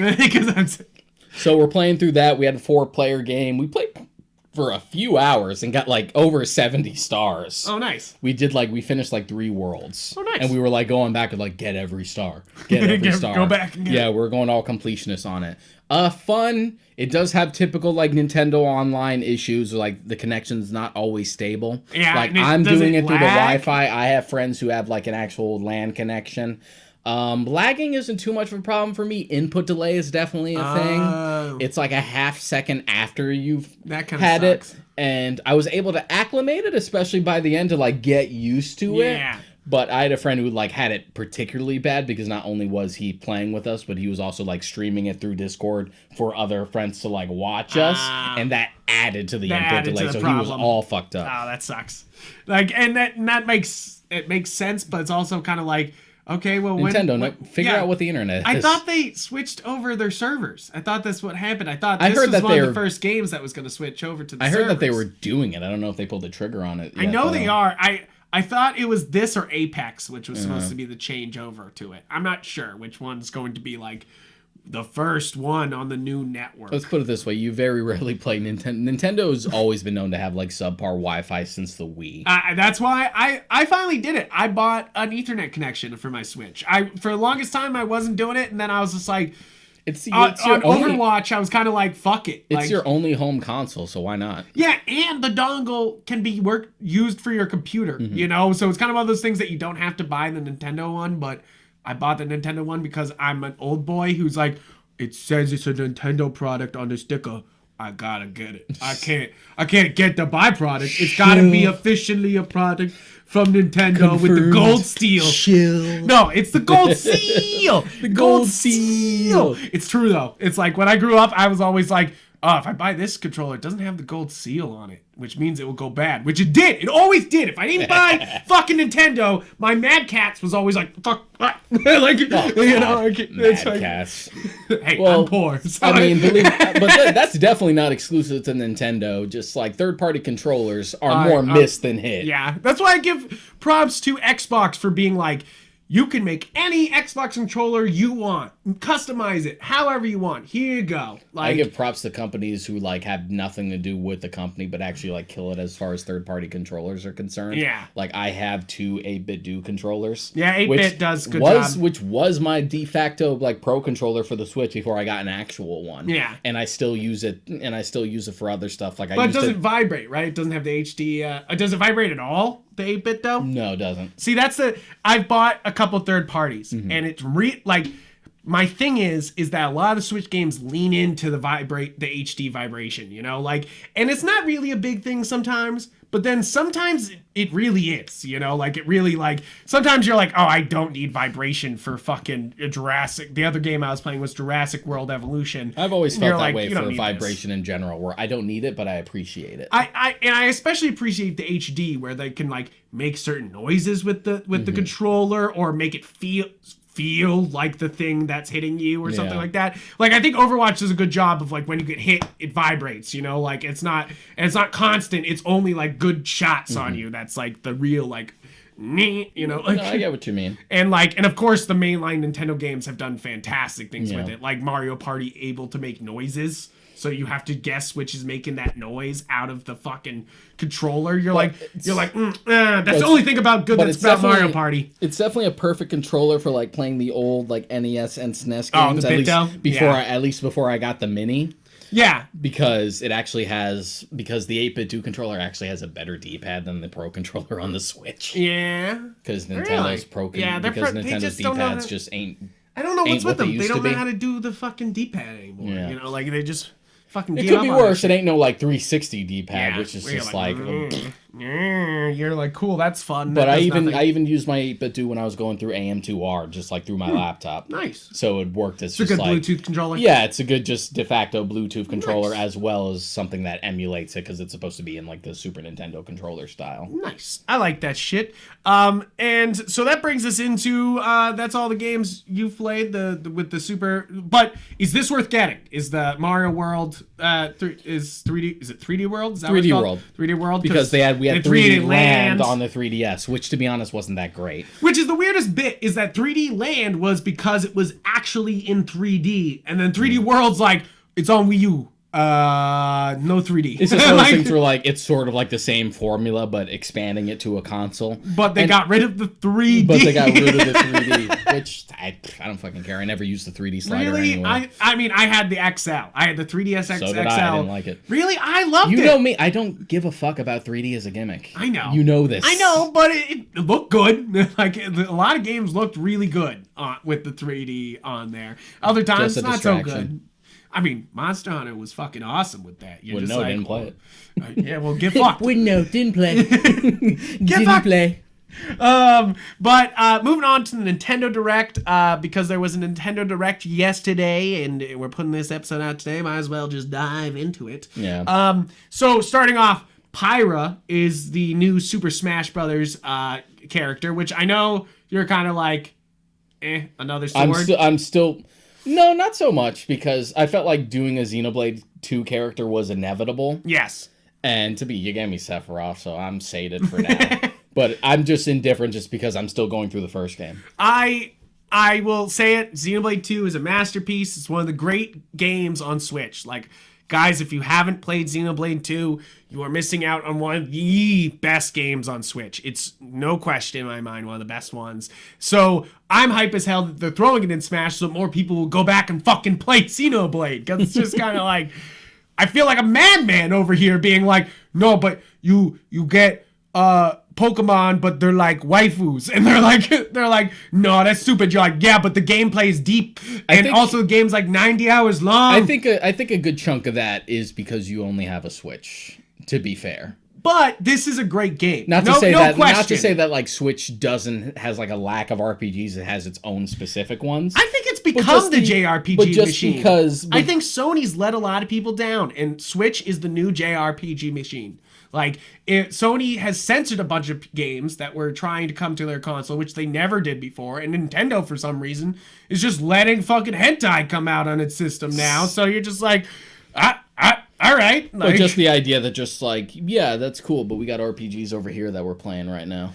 Yes, true. I'm not saying play like, I mean, yes, there's tons of new JRPGs, but like, Xenoblade 2 is fucking fantastic. Like, any year, any time, this is a good game. And it's well made on Switch. It's gonna be so funny if I get to it and I'm like, yeah, Frank, it was good. It was good. It was good, relax. I know. Because I'm definitely more of an RPG head than you are. I know, but that's not true. I play a lot of RPGs, but you just obviously have more systems to play more RPGs. Yeah, more, and I finish more. Yeah, well, that's obviously true. You finish a lot more. When I start one, I tend to finish one. Yeah, I mean, I do. I still gotta break out my still shrink rack copy for Chrono Cross. Because I did Chrono Trigger, I was gonna jump into Cross, but then I got distracted with other shit. Yeah. So next after that was the announcement of Fall Guys Ultimate Knockout coming out on Switch in August. Cool. It was sort of inevitable. Fall Guys is a fun game, so why not? It's one of those things that, for me, I've played Fall Guys at my friend's house, and I love the game. It's Mario Party. It's what Mario Party should be. Mm-hmm. It's Mario Party video games in a battle royale format. Mario Party fucked up by not having this first. Like, I feel like Nintendo's sitting there punching themselves because they didn't come up with this first, you know, like, because that's what it is, and they'll get called a Fall Guys clone when they launch the next Mario Party, and it's just fucking Fall Guys, you know, like, but this, I think that's why they're releasing on Nintendo. They're like, look, don't copy us. There's already Fall Guys. Like, they're like, please don't do this. It's okay. They'll just do it anyway and just act like they were the first ones to it. Kind of like every time it's just like, oh, there's no. What's all with all these Mario Kart clones like CTR, Diddy Kong Racing, even though they tend to sometimes be better than Mario Kart, and then Mario Kart steals their mechanics. Steals their ideas. They're just like, hey, Double Dash, that's a pretty cool idea. Just like, hey, anti-grav for Mario Kart 8. Just like, oh, you mean like Sonic and Sega All-Stars Racing? Yeah, you're like, hey. Just like, no. Just like, what if you boost when you jump? Just like, you mean like CTR? No. No. It's okay. Yeah, it's kind of like, I feel like it's kind of like Apple sometimes with Nintendo when it comes to like gameplay mechanics like that, where they're just they like, steal from Android new! And just like, yeah, look what we have. They're like, isn't this amazing new technology? And every Android user sitting there going, what? Like, You're bragging about 3 cameras? We've had 5. Like, you know, like they're just like, what the fuck are you talking about? But I mean, it seems cool. I'm down for Fall Guys. I might not drop the money on it because I've played, unless people are down to play with me. It helps for me because it was a freebie for PlayStation Plus, so all my buddies have it that way. So we didn't have to spend money on it. That's my question here. Is it crossplay? Because they don't say it here, and that's a big thing for. It's not a very intensive game, so it shouldn't be that big a deal. No, it shouldn't. But obviously, it's taking till August for them to pump out a Switch version, which is like, you're like, what's happening with that? But it was also clearly like a very small game that just like went viral, so got huge. And the developers have been pretty good about being like, okay, let's try to keep this stable, and we'll try to keep adding like more shit with the seasons, like new maps and stuff like that. Yeah. Like we went through all like the winter game stuff, and that was fun. Nice. Next up was Outer Wilds, which looked pretty good. Looked like a little forest adventure. Yeah, I've seen this one around a lot. It's another port in this case. Yeah, and then a remake of Famicom Detective Club. Have you ever played these? No, I've never been into like. You're a Professor Layton guy, though, isn't this kind? I mean, this is very Ace Attorney Layton-y. More, I've never like gotten into like visual novel type games, which is definitely like what Ace Attorney and games like that are. Professor Layton, not so much. It has that in terms of the way it presents its story, but narrative. It's mostly primarily like. Professor Layton is more like a point-and-click game. Yeah. Than it is like a visual novel like Ace Attorney. It makes sense. I started Ace Attorney. I did the first case in Ace Attorney a little while ago. I'm gonna keep playing, but I really enjoyed it. I actually had to pay attention. You know, like usually in these graphic novel games, you don't have to pay attention. But then they were like, okay, so what's this evidence? And you were like, oh shit, fuck. Like you were like, wait, I gotta go back. Like you're just like, I know this. I've been meaning to like try it for a while, but I feel like it's one of those things where like people either play Layton or Ace Attorney. Yeah. Because there's definitely the comparison to the point where they had a crossover game. Really? So, that's cool. Yeah. I enjoy Ace Attorney, and it was on sale on Switch, so I was It's definitely a creative take, because it is essentially a puzzle game too, just a different type of way to approach it. It's kind of like a word puzzle game in a way, you know? Like it's kind of... And I kind of like that, even though it's silly trial, it's very much a real trial. Like, you know, like it's not like... It's silly and anime, but it's definitely like, no, we're going to go through the fucking justice system here. And you're just kind of like, specifically the Japanese justice system, which is an interesting one. Yeah, you're like, I didn't know these things. Yeah. And I mean, this seems fun, but it's not something I'm going to drop money on. Samurai Warriors 5, I don't care about Warriors games. I don't care about Musou games. Yeah, I mean, I got Hyrule Warriors Age of Calamity for Christmas, because I didn't want to pay for it. I was like, somebody please buy this for me. I don't want to spend money on it. Look, it's just another Musou game. Yeah. Rob, if you're listening, it's just another Musou game. Die mad. It's like, I definitely want to play the Hyrule Age of Calamity because I enjoyed Hyrule Warriors, but I didn't think it went far enough. And Age of Calamity seems like it goes far enough. And it's cool that from a story perspective, they're just like, canon. Yeah, canon. This but isn't it's the like reason its why separate, it's like, the bubble. #1 Warriors game of all time already, though, because it shows by them being like months later being like season pass. Like they're like, oh shit, this was way more popular than we thought, and you're like, well, you said it was a Breath of the Wild prequel. Like you're like, here's the game that was gonna happen. Yeah, like that's the problem here is that they with that game is that they went like, oh man, here's some Breath of the Wild stuff, Breath of the Wild 2, but here's this prequel game, and you're like, cool, I want to play the prequel, and you're like, no, it's a Warriors game, and you're like, but it's a prequel. Like, they're like, yeah, sure, yeah, you think that. Like, and that's my problem with it, is it feels very much like, yeah, you think this is a prequel. Like, you know, like, sure, I'm sure this is going to be good, but I think it's doing its job. I have a literal friend who, like, bought it first and liked it so much that now he's playing Breath of the Wild. Nice. Okay. Yeah, there you go. So it's working. Yeah. Because he's always been a guy who loves Musou games, but he's never, like, dipped his toes into Zelda. Really? Like, it just kind of, like, missed him. He played, like, other stuff. He's got to hit the A button a lot. Is that the thing? You got to really, like, fucking mash it, because that's all you do in those fucking games. Knowing him, he just seemed more like, I like more like RPG fantasy stuff rather than adventure. See, but that's why I always recommend, and if you go on Galaxy Geek, there's a whole article on this, get Fire Emblem Warriors. That's the best of the Warriors games because it added the tactical element of Fire Emblem. It added a lot of like RPG elements of gear and shit, and it just like actually made this Muso game an RPG instead of like, you get nice sword now. Good job. Go kill more thousands. I don't think he's played that one only because I think he doesn't care about Fire Emblem, which is my attitude. There's sexy ladies fighting each other. What do you need? You don't need to know shit. I mean, it ain't Battleship, so it ain't Battleship, so I ain't doing it. Like, what are you even here? Why are you even here? Why'd you even bother? Camilla's in this. It doesn't matter. Next up, Legend of Mana, which, have you played Legend of Mana? No, I haven't, but I'm familiar with it. Yeah, me too. It's weird how, like, hard we've suddenly gone and be like, guys, remember the Mana series? Remember the Mana series? Because it started with just like, okay, here's the Secret of Mana, like, remake, which wasn't great. Just like, here it is. Just like, oh, okay, cool. That tends to be the one that people grew up with, especially in the West. But then it's just like, also, here's the Switch collection of these ones. Of all these Also, here's a Trials remake. Yeah. Also, here's a remake of Legends, too. Just like, oh, okay. All right. Suddenly, I guess, over there, they're just like, this'll work. Yo, the Mana games.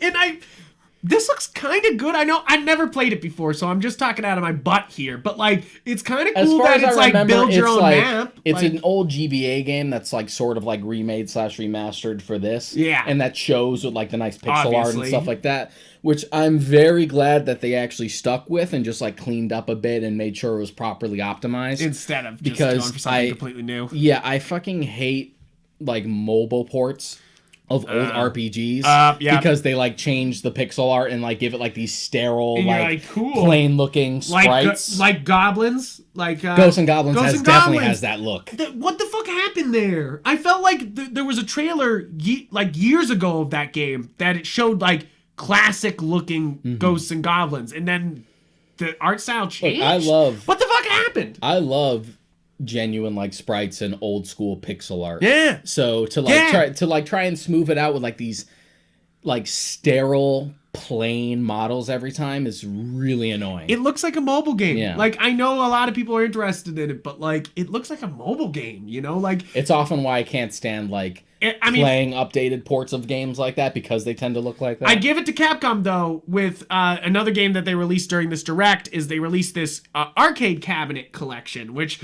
you can download for free, and you get 1943, which is one of my favorite arcade shoot 'em ups. I fucking love that game. I love the 1940 series, so I was immediately like, yes, download. But they do have Ghosts and Goblins on there, and I see that's one of the most played games already. Like, it's got a huge leaderboard. It's one of those things that like people are starving for this shit, the internet's always like, up for a challenge. Yeah.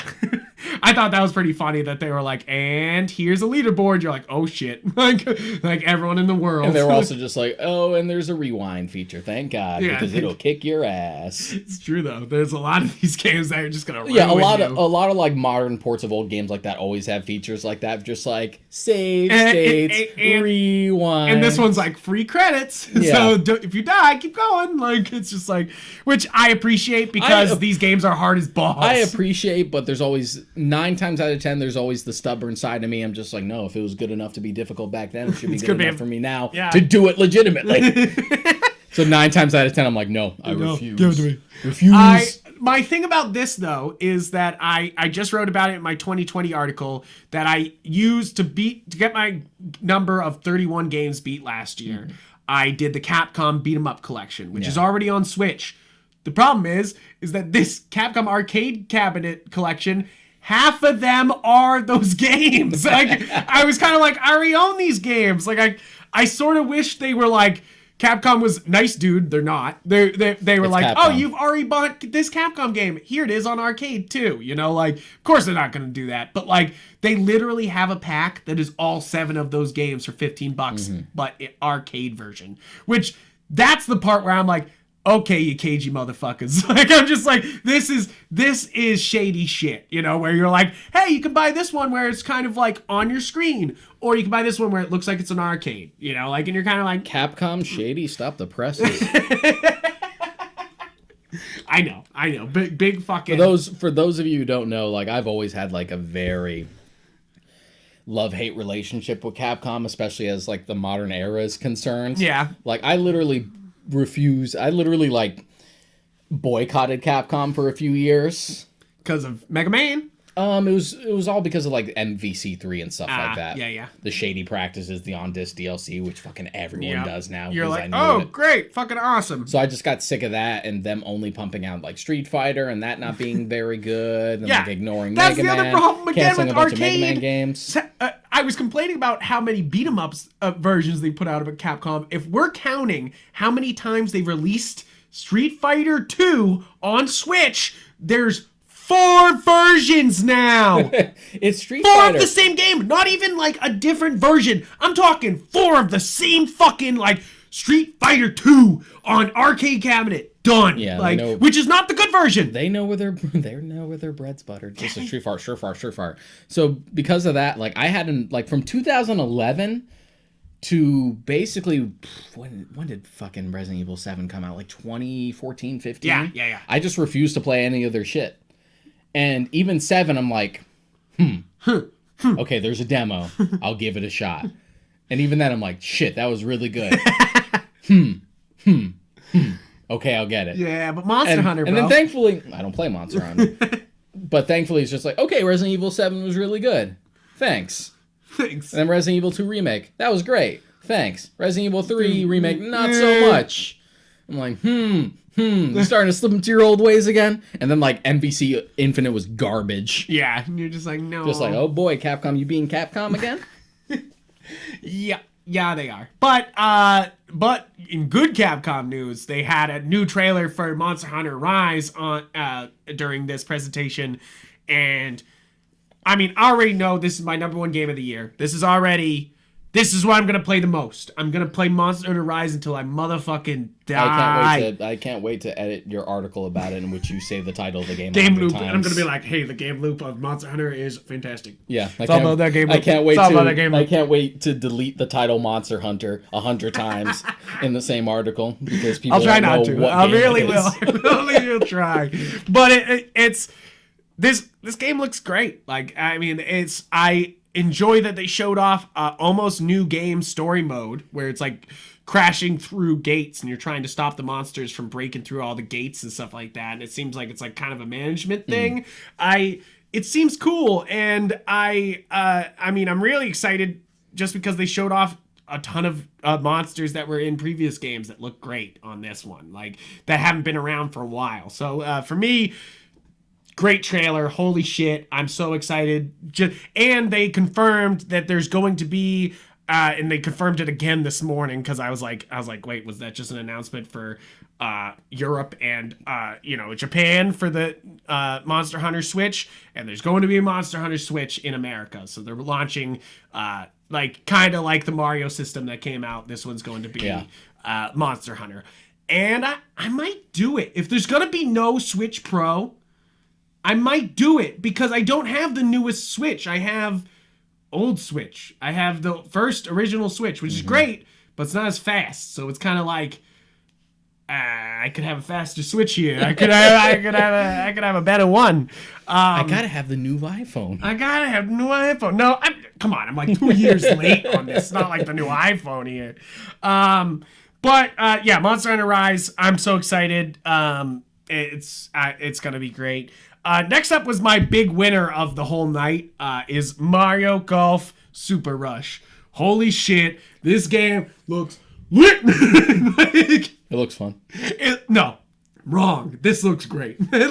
This looks amazing. First off, it's normal Mario Golf. They've added the motion controls. Second, they seem to have made Mario Golf Kart. Like, that's what it seems. Do you see the new Rush mode? Yeah, that's just Mario Kart. It looks fun. Not to take the wind out of your sails, but I have no strong feelings one way or the other. I've owned every Mario Golf game for some fucking reason. This is such a good game series. It's better than tennis, and I'm a big Mario Tennis guy, but Mario Tennis on Switch is ass, and anybody who's played it knows it's ass. So I was kind of like, well, give me Mario Golf and redeem yourselves, and it looks like they're going to, because this looks great. and I'm so excited. I can't wait. It's one of those things that I was just like, I did not think this would happen, and I'm kind of in love that it is. Like, you're like, I did not see this coming. Out of all the games that I thought they were going to announce during this direct, I was kind of like, Mario Golf is not one of them. If it was going to be anything, I thought it was going to be Mario Strikers or Mario Baseball even, which hasn't happened in forever. What do they call the baseball one? I forget. I don't like sports games. I know that, but it's Mario sports games. It's different. To be fair, in all fairness, I do like playing golf games when they show up in other stuff. So it's not like I'd be opposed to playing it. It's just not something I go out of my way for. So I want to say that right here. So I am not a golf guy. If you put golf on, or if even I went to a golf tournament, or played golf physically, I don't want to do it. It's boring. I don't like it. I don't see. It's like it's very white man, where it's like it takes this much skill to get kind of good at this, and you're like kind of like bowling, where you're like all these old men love it because they put minimum effort. I'm and not they're a pretty good at it. Sports guy in general. The only sport I actually enjoy playing of all fucking things is like badminton, which is so like milquetoast. Yeah, of course. But I love golf games. I'm not buying PGA 2020, but you put out Golf Story, Mario Golf. But you do it with Mario, and you have like the Mario gimmicks implemented, which I'm sure is the big pull for it. And again, like I've played it in other stuff. Like I had a good time with Wii Golf when Wii Sports came out. Like the golf game was fun, and it's the one I probably did the most. That's next all to I boxing. really want. That's really it. Is like that's my problem. Is that they put out Clubhouse games and they were like golf, and I was like yes, and then it's terrible. It's just fucking awful. It's just like a weird mini golf version, and it's just not good. It is so weird that they pushed the Joy-Con so hard, and yet they didn't. Don't use them in the Clubhouse games. Well, they tried, and then they just didn't do a successor to Wii Sports on the Switch. Yeah. Because that was obviously a big hit. Hell, it's what's keeping the Wii alive in retirement homes. It's true. And it's the bowling. And then it's crazy because they put out Clubhouse games as like that, it's got some Wii Sports stuff and board games. And then you can only play 2-player bowling, and only 2-player golf, and only 2-player darts. Only 2-player. You can't play 4 fucking players for some reason. They're like, no, 4 players on one console. You can only play blackjack and Ludo. That's it. And you're like, what? We often know that blackjack is often just played between 2 people all the time. That's how it usually goes, isn't it? Well, it's like. It's people versus the house. So that's the reason why it's okay that everybody on the screen can see your cards. I know. And I think that's the reason why they're doing this. That it's like restricting it, but it's weird. And it's the reason why I'm like, okay, there's definitely 4-player going on in Mario Golf. I'm fucking for it. If I were to get a sports game, it'd probably be a golf game above anything else. Yeah. The last time was just like Quidditch World Cup on the PS2, and that's only because they give me that remake. It's because they basically tricked me into buying a football game that was dressed up to have wizard shit. You got me, shit. I also am a big Mutant League football guy. I fucking love that game because it's just blitz. It's just blitz football and with goblins, and you're like, all right, fucking kill each other. That's how they get you.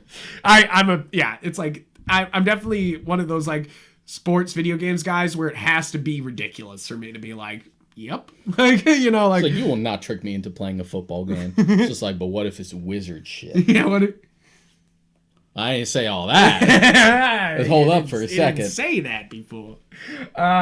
Next up that was on the direct was Tales from Borderlands. Another Telltale game port. Which is weird, right? I don't necessarily think so. The studio's shut down. They've been slowly porting the other stuff, even though Telltale's basically gone now. So I guess it's not too surprising that Tales from the Borderlands came up. I guess, but it's kind of one of those things where you're kind of like, is the company dead?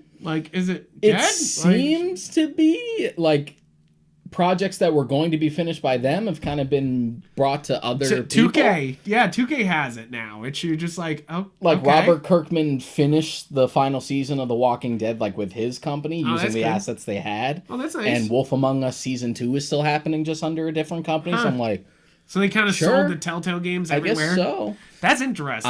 I just want my Wolf Among Us Season 2.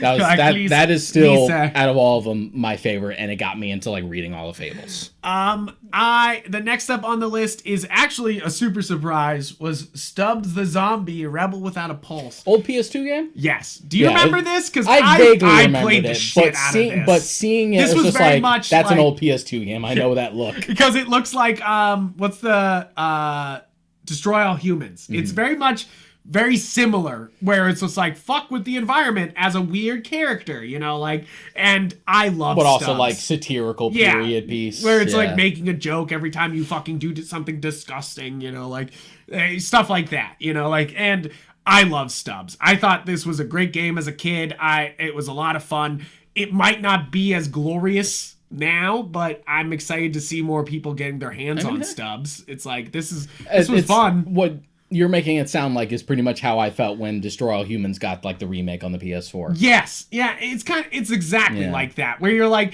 not enough people played this game, and it's great, and it's so much fun revisiting that. I hope they do the second one as well.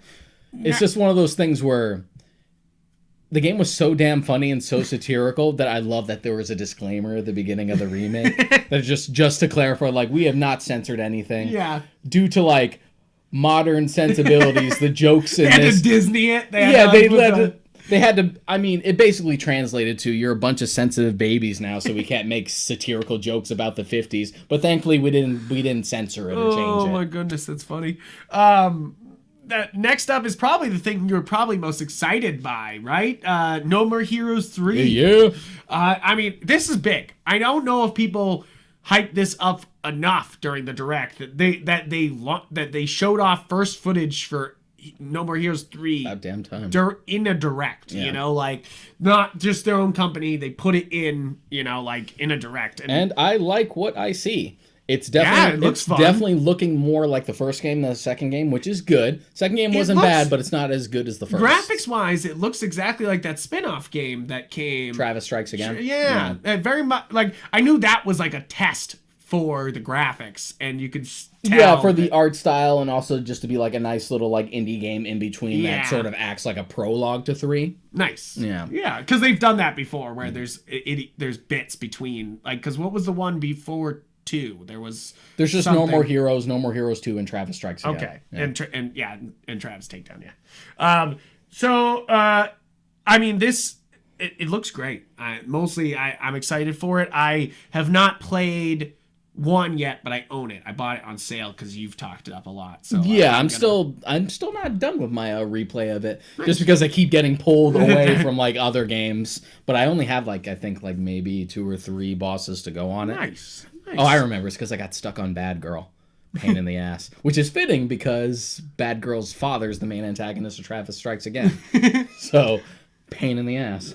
Next up on the direct was Neon White, which they basically your demon kicking demons out of heaven. And it's first person, and which I didn't see coming. I had a weird reaction to that, where I'm just like, ooh, I like this aesthetic. And then the moment I saw that it was first person, I'm like, I don't care anymore.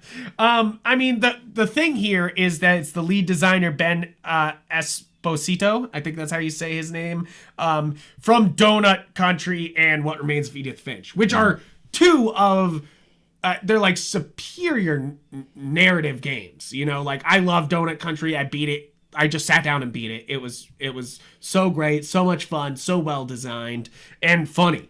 And then with actually a good story. And then What Remains of Edith Finch, I've heard great things. I've played the first 20 minutes, and I need to get back I've heard to how hyped up the narrative strength of that is. I have it. It was free on PlayStation Plus. I just haven't touched it. Yeah, it's one of those things that I definitely want to do it. I own it, and I want to do it. It's not that long. Mm-hmm. But I did play a little bit of it, and I was struck by how great the storytelling is. Yeah. So, I mean, a lot of people were kind of shitting on Neon White for being weird looking, but if it's this creator, I'm down. Okay. This guy's worth it. He puts out the things.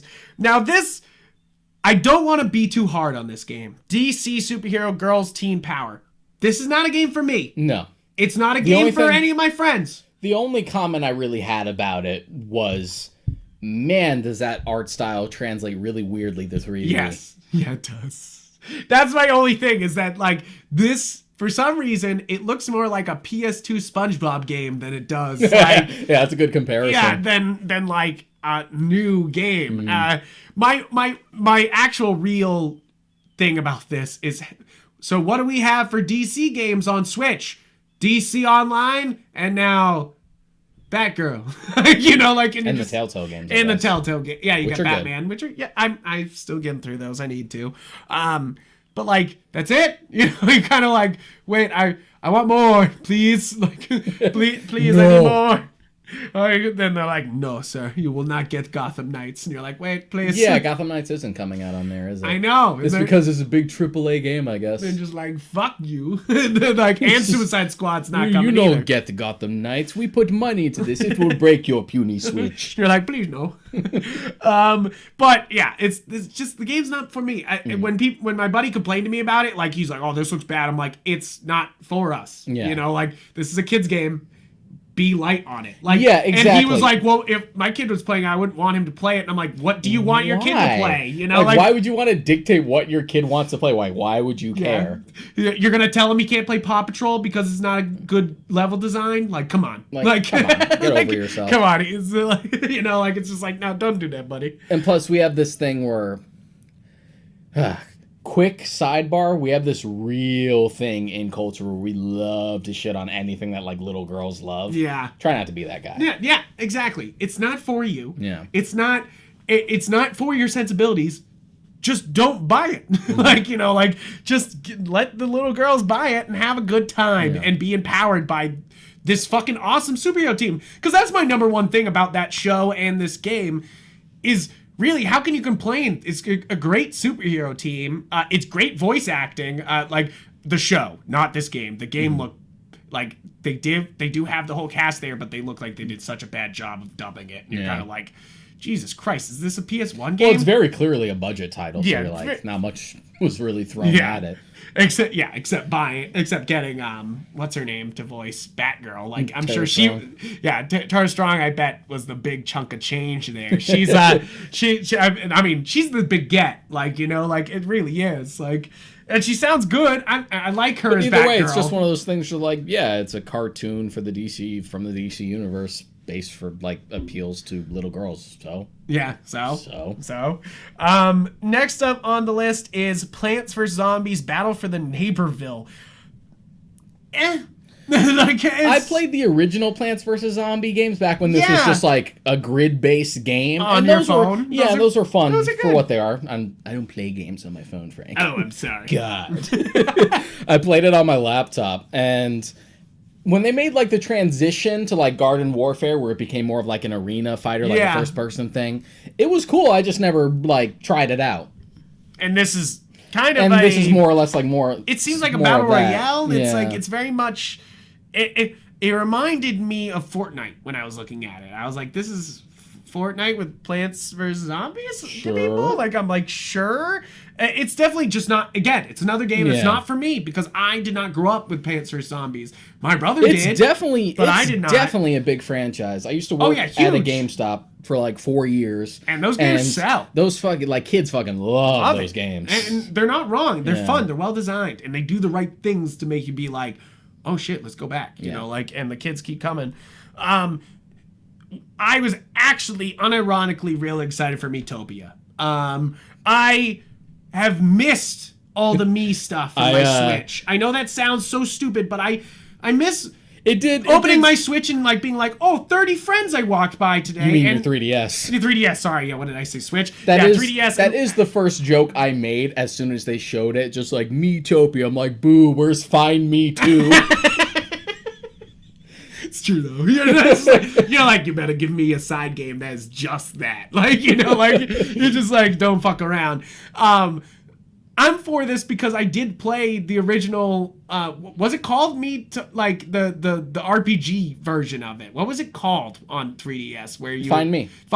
Yeah. Because I played the shit out of that. Like and especially if you've ever gone to a con with a 3DS. You fucking beat that game because you got enough people tagged into your 3DS to be able to do that. That one time we went to like a big gathering when Smash 3DS first came out, and we were playing with a bunch of people. That was crazy because it was just like, oh shit, here it is. Here's all these people. And that was the appeal of Smash 3DS, was that you could take it anywhere. Anywhere. Yeah. And I love that. But the thing about Miitopia is that I played a shit ton of Find Me and Find Me 2, and it's kind of like, okay, give me that. Like, you're just like, all right, sounds good. But it's definitely going to lose a lot of its charm, not like randomly picking up people walking by. And like, it's definitely going to, like, it's going to be fun because, yes, it's you and your friends, and, Deshaun killed the bad guy, you know, like, or like, my mother did it, you know, like, you know, like, it's like, it's funny. I used to have, like, crazy characters just like, here's all the doctors I know, I was like, me form. I know, I was like, Kevin Smith killed him! Like, I was just like, I literally had, like, Iwata and Reggie, like, the official ones that they were doing for, like, the Golden Pass. Yes. And it was just like, yeah, you go, Iwata. Yeah, right? He was strong as hell, too, right? Like, he was, like, buff as fuck, and you were like, all right, do it up, bro. So I'm excited for that game, unreasonably so, because I'm sure it's going to let me down completely. But I'm like, all right, give me Miitopia. But also, this should have been free. Like, this should have been launch. Like, this should have been just like, here you go. Here's the same as the 3DS. Here it all is. But they didn't do any of that on Switch. They weren't like any free games or anything like that. Isn't there Me Incorporation in is it Mario Golf or was it someone else or something else down the road? Super Smash Brothers does Me integration. No, just Tennis does. the fact that like the story mode. Mode is the me based in Mario Golf. In Mario Golf, which is weird because you can't even. The Me like making thing on Switch is so much more limited. It's very limited. So you're kind of like when they were showing off the many different features in Miitopia. I was like, so are you gonna bring that to the rest over to the actual? I was like, just put that on the actual system. Yeah, he's like, can I get the rest of that on the system, please? Next up on the Direct was Animal Crossing New Horizons Super Mario Update. Obviously, I stopped playing Animal Crossing, so I kind of watched this going, good for you. Like, you know, like, I was like all you people anyway. Still playing, like, good for you, you know, like, because this is cool. Like, I mean, I'm not going to play it. I'm not going to hop back on my island just to dress it up in Mario Party stuff, but cool. Like, you know, good for you guys. Like, have a good time. That's how I feel about it. That's how I feel about Animal Crossing normally. Yeah, you're like, just have a good time, guys. Have fun. Have fun with that. Next up was the big surprise of the night, other than Splatoon 3 at the end, was Project Strategy Triangle, or Triangle Strategy. So when it first came up, I was kind of like, okay, so the Octopath guys are making another Octopath, but without calling it Octopath 2, like, because it's different characters. And then they go, tactical. And I was like, tactical! Like, I was like, hell yes! This really works. I still need to play Octopath, but I have so much, like, other RPGs on the backlog to get to first that I will get to it just because I was such a huge fan of Bravely Default, and I already have Bravely Default 2, like, pre-order. I'm playing that. Nice. Hopefully it's better. Did you try the demo? Yeah. The first one, not the second one. Not the new one? Yeah. I did. Hopefully. It's beautiful. That's the thing is, Octopath, Bravely Default, and Triangle Strategy are beautiful games. I love this look. This 2D5, whatever the fuck you want to call it. It's beautiful. It's gorgeous. Like, no question. Like, I just hope... And the voice act. I just hope Bravely Default 2 is better than Bravely 2nd. I love how they pull the Xenoblade. Yeah, it's like, did. X? We ain't talking about that. That ain't it. That ain't it. I know. But they definitely I've been did, itching for, like, a real in-depth, like, tactical RPG to, like, really sink my teeth into. Because I've tried a little bit of Fire Emblem. No, I haven't played Three Houses. I did play a little Awakening. Wasn't a fan. What was my recent tactical strategy? I've been on a bunch of tactical strategies recently. I was playing the Warhammer games. I was playing those ones. Those were solid, but it's definitely squad based. And you're just my thing is I like the different levels and layers and stuff like that, and I like determining specific actions when I do come in contact with an enemy. Yeah. I'm not super into Fire Emblems where it's mostly the rock, paper, scissors thing and just placement and just kind of watching a cutscene do it for you. But it's beautiful. Yeah, it's nice, but I want to play it. I don't want to watch the game play itself for me. Yeah, I mean, I feel like you would really like but I get Valkyrie Chronicles. But I get, I've been meaning to try that out. Where it's just Fire Emblem, but then when you get to like the actual action moments, you are first-person shooting. It turns into like a third-person shooter. Which is cool. Which is dope. You're just kind of like, it's kind of one of those series that you're like, more people should know about that. That was one I've been meaning to try. When I was still working at a GameStop, you had the option to like sign out a game for a couple days, and I did that with a bunch of stuff. Nice. Especially like Telltale games were like, all right, Platinum, I'll beat this motherfucker right here. We're done. And I meant to like sign out Valkyria Chronicles to give it a shot and just never got around to it because it seems like something I would like. Oh yeah, no, but I think a lot of people. I get the like simplistic appeal of Fire Emblem and why it's so successful with that also formula. The relationship shit. But it's not. It's like that works to its advantage. But too. It needs more like meat for me. I want more control. Yeah, that's my and I think that's with definitely what they're going for in Triangle Strategy. With the being able to burn the environment, the moving between the layers and shit like that, it seems cool. Like I want more action. I want like more options to like do in-depth things to affect the battle. And it seems cool that like they've brought the Octopath job system to a tactical RPG. You know, like that's what's interesting to me here is that like.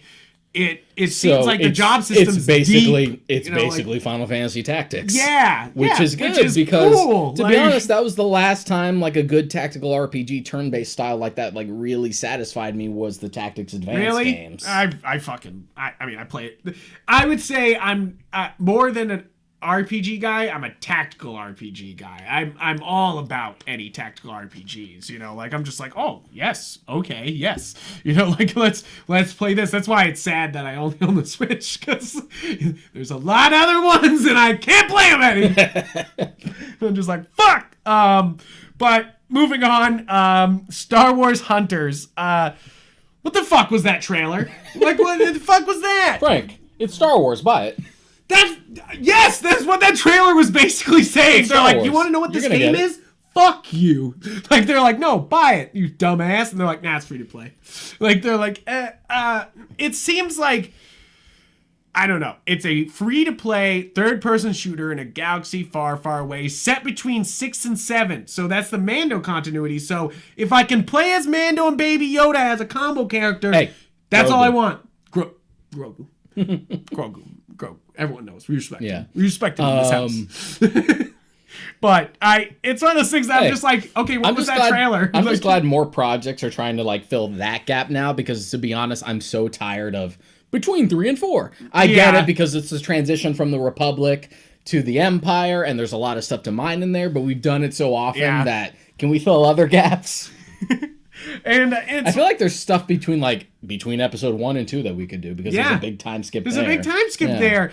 I think I brought it up on the podcast before. I used to read these they called them the Padawan novels where I remember where it was just older Obi-Wan and younger Anakin just fucking about, and one of the best YA novels I read as a kid. You know, they were so much fun. That popped up the other day because I was looking up like Star Wars books, and I was just like, I wonder what Google thinks if I type in best Star Wars books, and it was literally like Thrawn trilogy, the novelization of Episode 3, which if you've never read, is actually really deep. It's actually deep. You're like, what the fuck happened here? Like, it's surprising because like you read the novelization of Rise of Skywalker and you're kind of like, okay, you know, like, and then you read the Episode 3 one and you're like, okay, like yes. But that's another case of just like give someone who can write these concepts and they'll run with it. As opposed to like Lucas himself. But yeah, those were popped up like Thrawn trilogy, the Episode 3 novelization, and those Apprentice Really? novels. That's so funny.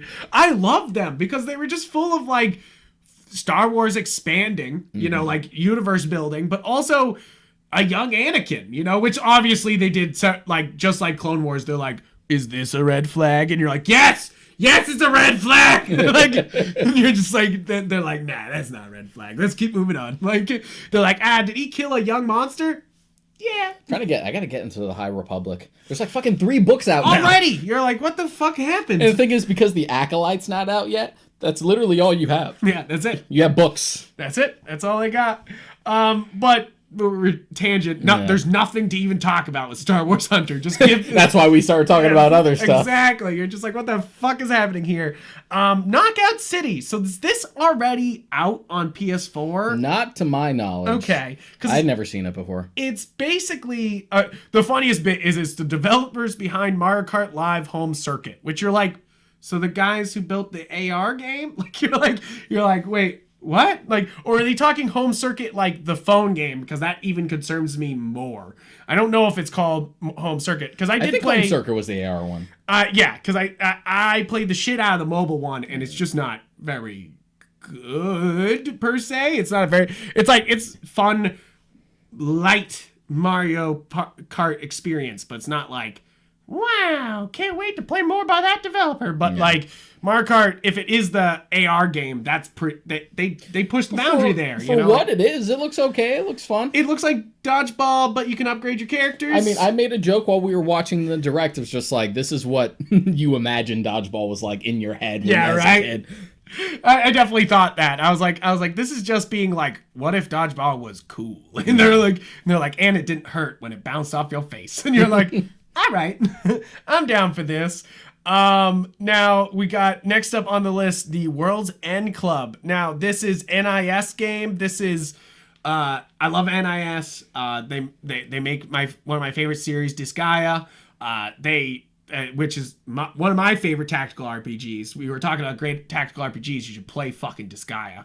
I have Disgaea 6 pre-ordered because Pro Z is one of the main characters in it. Like Pro ZD, he's like one of the main characters in that game. And I was like, so you're telling me I can have him on my team constantly? Yes. Like I was like, I love his voice. I think he's so good. So yep. I was like, yes. Let me get this game pre-ordered now. But it's a weird game. It's I don't even know gameplay wise what the fuck is going on. So the first thing that struck me was just like, that's very Game Freak looking in the character design. And then it turns out, that there's a reason for that. It has like the same designers. Yeah. Just like character artists. Rather. It definitely looks like a Pokemon game, especially with the girl with the butterfly barrette in her hair. Yeah. Like you're just like, that's literally a Pokemon character. You're like can't rip off yourself. So next up was a nice surprise. Hades is getting a physical edition. Love Hades. I'm glad that it's from like an official source rather than just like a limited run games, which I love limited run games. Thank you, limited run games, for all you do. But I want a bigger version. I'm waiting for my Scott Pilgrim copies to show up. It's one of those things that I can't wait to see Hades like sitting next to Mario and like Pikachu on the same shelf, like something about that appeals greatly to me, like. So what you're saying is, what's the main character's name? Zacharit. Oh my fuck! You made me forget it because you asked for it. Oh my god, I can't remember. I'm so sorry. Whatever his name is. I'm so sorry. Everybody. Whatever his name is for Smash. Yeah. Yes. I like. There's two people that will never be in the game, and I would be excited, even though they do not deserve to be in the game. It would be Tracer from Overwatch and him from Hades. Like where you're like, this will never happen, but it'd be fun, people would be very salty about it. Like, there's someone on Twitter, I think it was Kaiser Neko, who's who's like the writer and creator of Dragon Ball Z Abridged. Oh, nice. And a voice actor in his own right. Yeah. Good dude. Yeah. He had like suggested that like the only other thing that would like really get him excited was if they did like Crash or Spyro or something. Yeah. And I would not be surprised if they were thinking of Crash. Crash makes sense because there's so many Crash games coming out on Switch. So it's kind of like one of those things where you're like, do it. He said like that's a big one. Just like, oh, Crash and Spyro would make me freak out. But another one that would make me freak out, it's probably a long shot. But if they put the Knight from Hollow Knight in there, I would freak out. And then I'm like, I never even thought of that. That didn't even cross my mind. Didn't cross my mind. That would be. I would lose my goddamn mind. That would be pretty great. Except it would just be downward striking everybody. Just jump up, downward strike. But you look at all the techniques, especially as you get like further in the game, and it's very Smash Brothers. It's very Smash Brothers friendly. And like that literally translates perfectly. They don't even have to do much work. You're just kind of like, do it. Quick what do we got? bar. Do we have 2 or 3 more left? Characters on the character pass. I want to say 3, but I could be wrong. I thought it was 3 after Sephiroth, and I think it might just be 2. It might be 2 now. Yeah. So I don't I can guarantee you it's not Spyro and Crash. Maybe one of them is Crash. I sincerely doubt it'd be Spyro. If it was going to be one of them, I love Crash. Spyro. I love Spyro. Spyro's to me is better than Crash, but I know Crash is the bigger name. Yeah. You know, like it would be like putting Sly Cooper into this game where you'd be like, but you have all these other properties. That hurts like, me as a big Sly Cooper I know, fan that you right? just said that. I know. So it's Sly lots Cooper of people got no fucking respect. That's because Ratchet and Clank was like the same time, and everyone was like, Clank. I was more of a Jack and Daxter kid. Yeah. I love Jack and Daxter too, but Ratchet and Clank was my thing for a long time. I loved it. It was weird. I was the opposite for the first one, just like Insomniac for Spyro, and then we moved on to the next generation. Now I'm just a Naughty Dog guy from here on out. Next up after the Hades, if you haven't played Hades, it was my game of the year for last year. Read the article. I just put it out this week. On Switch, I think it's $20-$30. It's not too bad. No, it's not bad. I'll probably wait for a sale. Yeah, definitely. You can wait. The sales have come several times. That's the thing too. I'm still waiting for Untitled Goose Game to be like $5 to $7 before I pull the trigger on it, because I do really want to play it. I want to play it, but I'm not going to spend too much on it. I'm not going to spend $30 on this. Yeah. I know it's cheaper, but like you're kind of like, I know this game isn't long. I'm not. Apologies for the echo for all you audio only guys out there. Next up on the release was Ninja Gaiden Master Collection. Ninja Gaiden Master Collection. I played these as a kid. I have a friend I could not beat them. They're hard as fuck. Yeah, they are hard. I have a friend who flipped his shit because we were all in a big Discord VC while this was going on watching it. He flipped his lid. He's the biggest Ninja Gaiden fan I know. And he's been waiting for like some updated ports to play on, because he's the only one I know who every year is just like, man, they no Ninja Gaiden stuff. And you're like, no new Ninja Gaiden. He's like the only one who's just like, but Ninja Gaiden, guys. And you're like, what? So like the collection finally. I know he's sitting there like, going Ninja Gaiden on Smash. So now that like the Master Collection, I was like, oh good, finally we'll have something to shut the fuck up. I don't know if I'll get these, because I still don't know if I'm a good enough gamer to beat these. I don't think you are. I loved the aesthetic of these games, and they were fun, but I am just, sometimes a game's too hard, and I just walk away. That's not me making fun of you like I usually do. That's also a case of just like, I find those games hard, so it'll kick your ass. Yeah, exactly. So it's just like, nah, I'll save my money is basically it, because I would buy it and then get kicked my ass by the first game and be like, never mind. And I'm just like, I'll play something else. Sad part is they're still easier than like the original NES. Yeah, they did. Oh my god, they are though. Oh my god, those original games are so fucking hard. You're like, fuck you. Next on the list was Bravely Default 2, which we kind of touched on. Yeah. New demo. Go grab it. We talked on Ghosts and Goblins Resurrection. We think it looks like butts. This is another, like, you were talking about the Mana series, but the Saga series, they have been like, oh, did you remember the Saga series? Too, yeah. Where you're like, sort of. That's how I felt about Frontier Remastered know here. The name. I'm like, I have seen your name before. I know that's a thing. Like, so I'm not jumping in on that. But I mean, I'm not one of those guys that buys everything Square Enix puts out. You know, like I'm definitely. It's like, okay, is it good? You know, like, because they do put out a lot of games.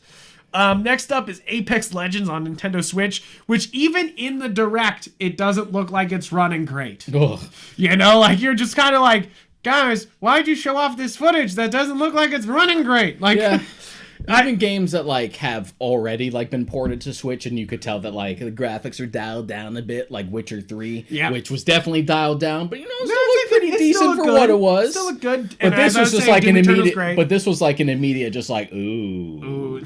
I'm excited for it because my buddies are really into Apex Legends, and they're excited to like group up and like actually do it. You know, like, and I'm excited to play it, but it's kind of one of those things that. For a free game, it's 30 fucking gigs on Switch, and it's gonna be one of those things that they're just gonna keep patching it for half a year. You know, like I have a bad feeling about this, where it's gonna be like early Overwatch on Switch, which I love Overwatch on Switch. I play a fuckload of it, over 300 hours. When it first launched, it was not good on Switch. It was rough. Now it runs great, but it looks like TF2 sometimes, and you're just like, run, Stickman. Like, you're just like, run. But it's, I'm excited for Apex, but I'm obviously super tempered by this footage, you know? Like, you're just kind of like, I don't know about that. Next was kind of the big announcement of the evening that got everyone up in arms. Legend of Zelda Skyward Sword HD. Yeah. I've never played this. This one was sort of like an inevitable one, just like if they don't if do they're this, releasing you're all the stupid. Wii U game, Yeah. the Wii U, because that's really what's going on here. We have 3D Worlds, we have all the other Wii U game ports. This was eventually going to come. The game that was on Wii U that no one played, you know, like that is looked down on as the worst Legend of Zelda game. Which is not true. As far as the 3D games. Yeah, anyway. part of the 3D games. It's a lot of people. A lot of people are coming out saying Well, it's here's the just thing. boring. I don't you know like, if it's true because I haven't played it. Exactly. I only know it by reputation. So the way I feel about this is that reputation, bad. I'm gonna give it a shot. Yeah. As a Legend of Zelda fan, I deserve to actually do it myself. Mm-hmm. You know, like I deserve to be like, okay, it's bad. You know, like give it a shot and be like, okay, it's fucking stupid. But I'm gonna give it a shot. I'm gonna buy it. Like, even though the $60 price tag is fucking Gotta something. pay that Switch tax, baby. It's Every damn time. well, it's kind of like Link's Awakening. I was like, wow, $60 for Link's Awakening, and then they're like Skyward Sword. They're like, oh, but they didn't change anything for Skyward Sword. They're like, it's optimized. You're like, fuck you. Try $60 for the damn 3D All Stars. Yeah, yeah. You should just like, So. Yep, I want to play it. I'm glad it's going to get ported because I have a Wii now. I could have just bought like a cheap copy. But it being remastered, a little more optimized, the fact that you actually have an option to just use the right stick for the sword instead of the waggle. Here we because go. The Gotcha, waggle gets tiring. Yeah, that's another reason why I never played it, is I was like, I don't want Red Steel, the fucking Legend of Zelda. Like, you know, like I get it. It was the Wii. They went really fucking hard because, like, look at this. Look at this motion controls. Motion controls. But, like, once that novelty wore off, it's just like, I don't want to get any more stuff. Yeah, stop it. Please, my wrists. Like, I'm sitting here. Anytime I had to do the fucking motion control, like, little tilt puzzles in Breath of the Wild, I was like, because I don't play in handheld most of the time, so I'm like, okay, fine. Yeah, fucking come here. Like, let me pull this out so I can do this real fast. And I mean, the thing is, it's like, it looks good. Like, you know, like when you look at it, you're like, cool.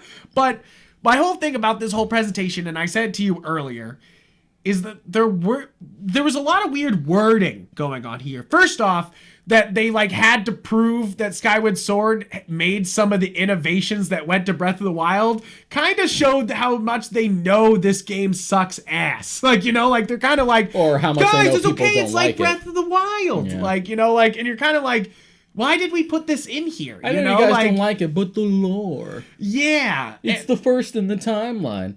I throw up in my mouth a little every time every time I hear Zelda timeline. I'm like, oh, the timeline? I don't know if I've brought this up before. The Zelda timeline is stupid and makes no sense and just gives you more questions than answers. Here's the way I always put it. The way I interpreted it when I was a kid growing up, aside from obvious direct sequels like Zelda, Zelda 2, Ocarina, the Majora's Mask, the way I always interpreted it was that it's the Legend of Zelda, and legends and myths morph and change depending on the cultures that tell it. And then they're like, but we're gonna now make a legend that goes through the universe. So that's why I always like legitimized it in my head of just like, in my story, it's like, Link was this hero. He was the hero of time. And this, he's like, in this, he was a sailor. Or this, he was a this. Because it's just like myths and legends morphing and modernizing. But instead, they're just like, no, it's all canon because there's a timeline here, timeline here. And Link died in this one. And this is what leads to this. You're just like, this is fucking dumb. So very true. My other weird thing that I felt was weird about the wording in this presentation is it didn't sound... And I don't know if you feel this way or anybody else. It didn't sound like this is the Legend of Zelda celebration for the 35 year anniversary. Like, well, I mean, this would be very Nintendo just to be like, here's Skyward Sword, shut the fuck up. But it doesn't It almost was worded like there's more Legend of Zelda coming this year, and not just Breath of the Wild 2 I didn't really stuff. get that sense other than Aonuma coming out right off the bat, just like, we're not going to show the Breath of the Wild sequel, but we will try to show something later in the year. But it was something about the way he phrased like the remastering and the optimization. It kind of made it sound like Wind Waker HD is coming. Also, you know, HD. Yeah, I'm gonna. I mean, put them both on there. Like, that's my thing. There's so few like games on the Wii U that used to be just on there that we have left to put on. Just like, fuck it, put Wind Waker, put Twilight Princess. Those are 2 on there. Just fucking. See, that's my thing. Is with Skyward Sword and the reception of Skyward Sword, it's not the big money maker. So the real money makers are what you just said, Wind Waker and Twilight Princess. Yeah. And this coming out at $60 makes me think, and Link's Awakening coming out at $60, that they're just going to release all these games at $60 and it's going to happen. Like, I really do, like, because everyone was like, Master Collection. And I think there's some truth to the Master Collection, that they are releasing all the Zeldas as HD remakes. Yeah. But they're gonna fucking charge you, nickel and dime. And I love Nintendo. I you know me. But it's one of those things that I know this is what's happening. You know, like, they know what's happening. They know that they got you. That you're gonna fucking buy this. You know, like, that you're gonna, like, it shows with the Mario All-Stars is that people went out and bought it. Yeah. People did not buy the Game & Watch as much. I still see tons of those Game & Watches in stores. I've seen a ton of them. $50 I think is too much for that little guy. Like, my fucking Neo Geo, which plays 40 fucking games on a tiny cabinet, was $35. You know, like, you're kind of like, yeah, the Skyward Sword HD should have been $40 at the most. Yeah. Now that's my main issue. That's like, it's only Nintendo that does it too, because the standard over on the other side of the pond on either PS4 or Xbox One tends to only be $40, whether it's a port, a collection, or a remake from the ground up. Okay, but unless it's something like FF7 Remake, where it's like a completely different game at that point. So my argument, though, against that is that the price of games has not moved since the early 90s. Mm-hmm. This is one of those things that, yes, inflation moves up and they're sort of making the same amount of money. But why haven't we switched to $70, $80 for these games? I know people will flip out, but it's kind of one of those things that these products are worth sometimes. This has been an ongoing problem for like the last 2 to 3 like console generations. Yeah. Is that how do you raise the price? I get it. On paper, 70, like, it's like that one step too far where it just makes it seem like, wow, this has become this really is a lot of money. Expensive I'm hobby. Investing in this. But the thing is, because the cost to make games has continued to increase, but we've still stuck to the same price, that's part of the reason why you get like day one DLC and they try to like really get you in the expansion pass. We've essentially already increased the price. And why you get a game like Final Fantasy where you're saying it's only part 1 and it's Midgard. Yeah. They are essentially selling you like a $200 game at some point, you know, like, is basically what they're doing here, which is smart, you know, like, where they're here, take your $60 game. But you're really paying for our $200 game, you know, like, the cost of games costs more than it used to.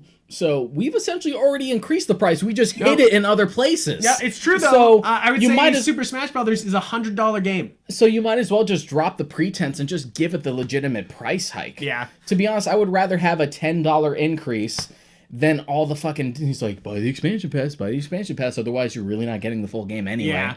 And you will see other players using it. I would rather it just be honest. Yeah. Yeah. Yeah. I agree. I think that it's funny because you have games like Super Smash Brothers, which is honestly a $100 game. If you're getting both the character passes, that's $100, over $100 for some people. Mario Kart, if you no DLC there, but like, it's one of those things that you bought it probably twice. That's $120 fucking dollars. At least with Smash, it's a case of just like, we literally didn't even start working on these characters until the game was already done and said to go. Whereas 9 times out of 10 now, it's just like, had it built. This was basically part of the same development cycle, but we're splitting it up into pieces so we can get our money's worth. Yeah, and it and it shows in a lot of games, Yeah. you know, like where you're just like, okay, I guess I'm buying another $35 pack. Instead of trying to hide it and giving it to me piecemeal, just fucking raise the price and like help mitigate that a little bit. Because I would pay to have the full game at $70. You know, like Monster Hunter Rise is doing it by being like, there's a $70 deluxe edition. Get that if you want. And this some stuff. some games were just better about it back in the day anyway, where some games were a normal like maybe 40 to 50, and if it was a big game, then it costs more. Like on the PS1, any game that had like more than one disc costs more because there's a lot more hours to put into it. Yeah, exactly.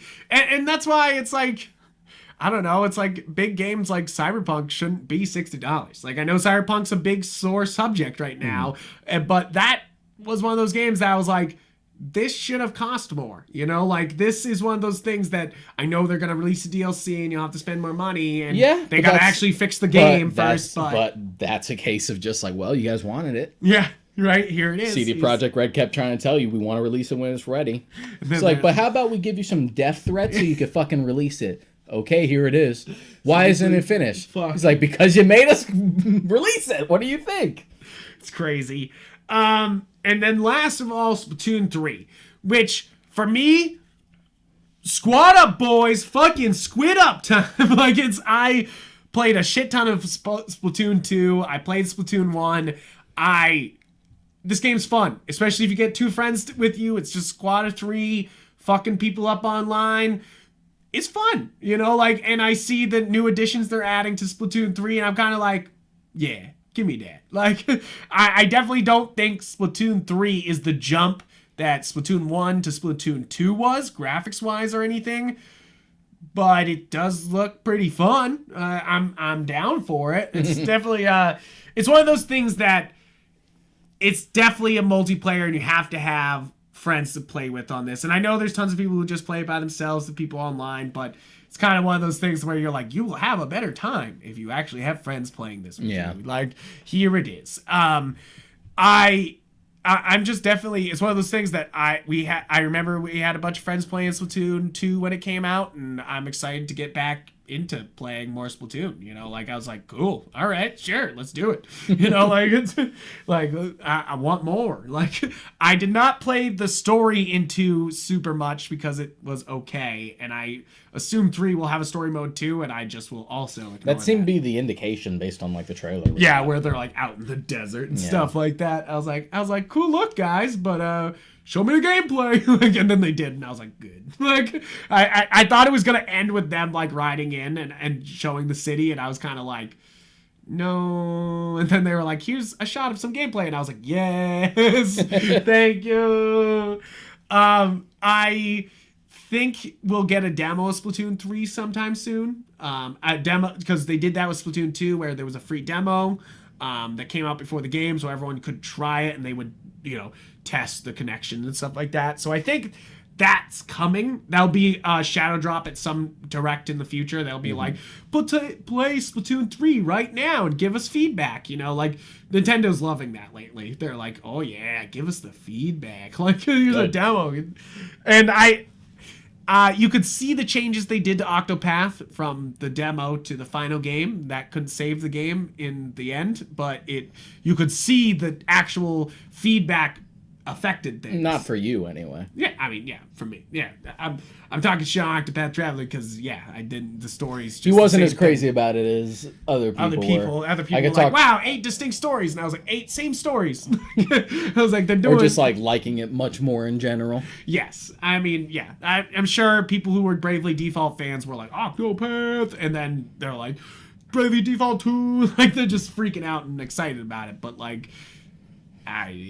Just like I'm excited to try Triangle Strategy. Yeah. I'm going to try that later today or sometime soon because I already got the demo downloaded, and I mean I do love that these directs drop something to you at the end. I always love that. I do love that they're like, here's a Capcom game for free. And here's a demo of a game. I like that they did the Smash like thing right at the start. Just be like, okay, here it is. Shut up.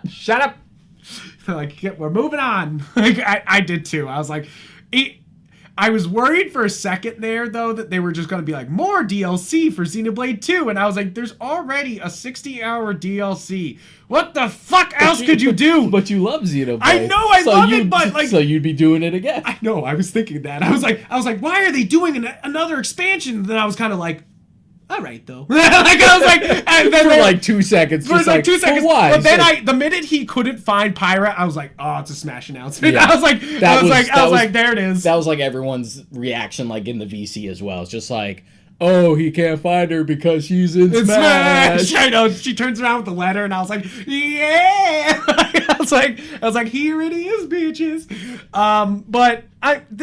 So for me, this direct was totally worth it. This was a lot of fun because we haven't had a long one in a while. And I know a lot of people had their hopes really high up there. They were like, where's my Metroid? Where's my Master Collection? Where is Bayonetta 3? 4? Where is 3? 3, yes, 3. Where, like, all these games that they've talked about before, they were yelling about. Well, Kamiya had already said like a couple weeks ago to just like, there's nothing to say about Bayonetta 3. Yeah. When we have something to show you, we'll show you. And I love Kamiya because he's so blunt with people. Yeah, he's like famous for like blocking people and stuff like that. Like that's what he does on Twitter.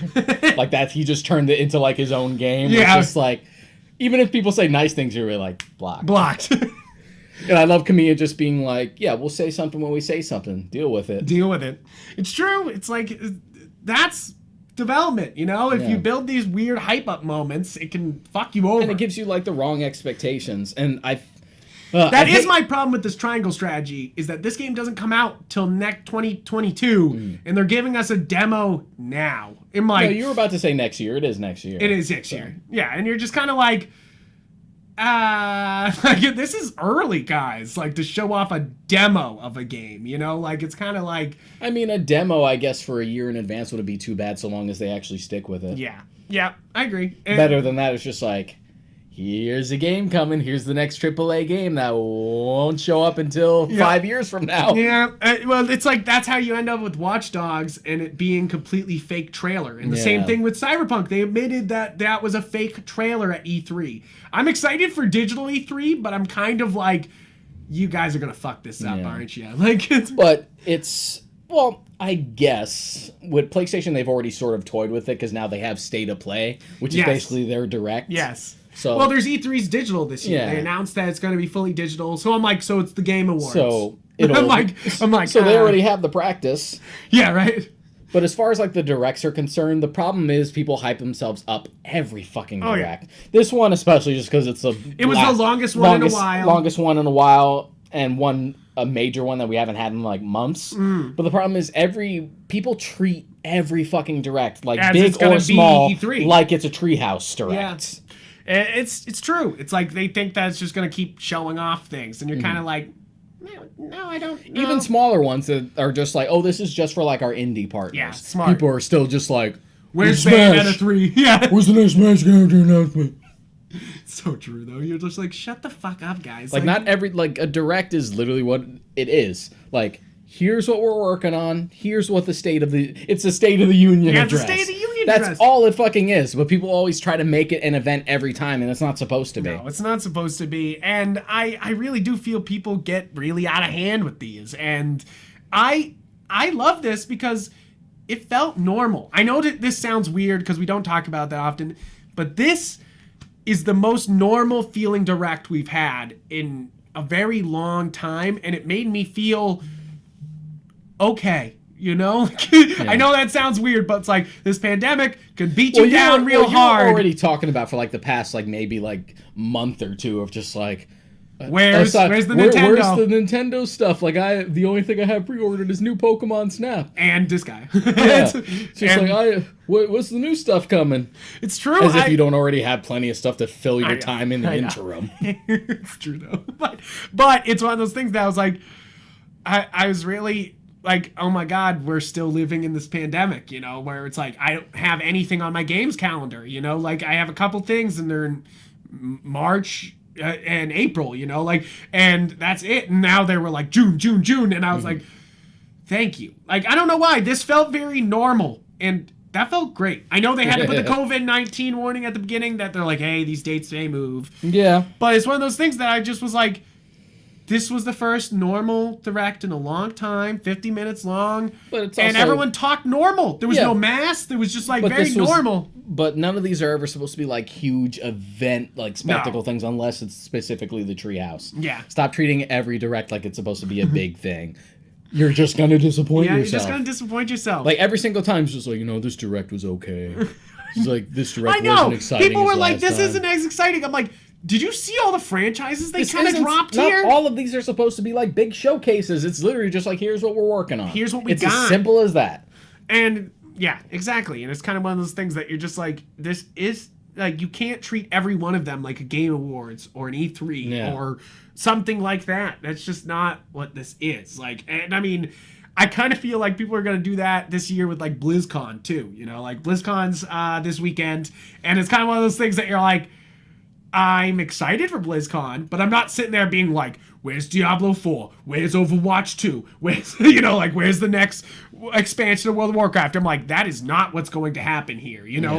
Like I'm excited. BlizzCon could be great, but it's also kind of what, especially now that they own they like kind of swallowed Activision. You're kind of like, BlizzCon's even bigger than before. Like it's got all these Activision properties. Bought Vicarious Visions, which annoys me.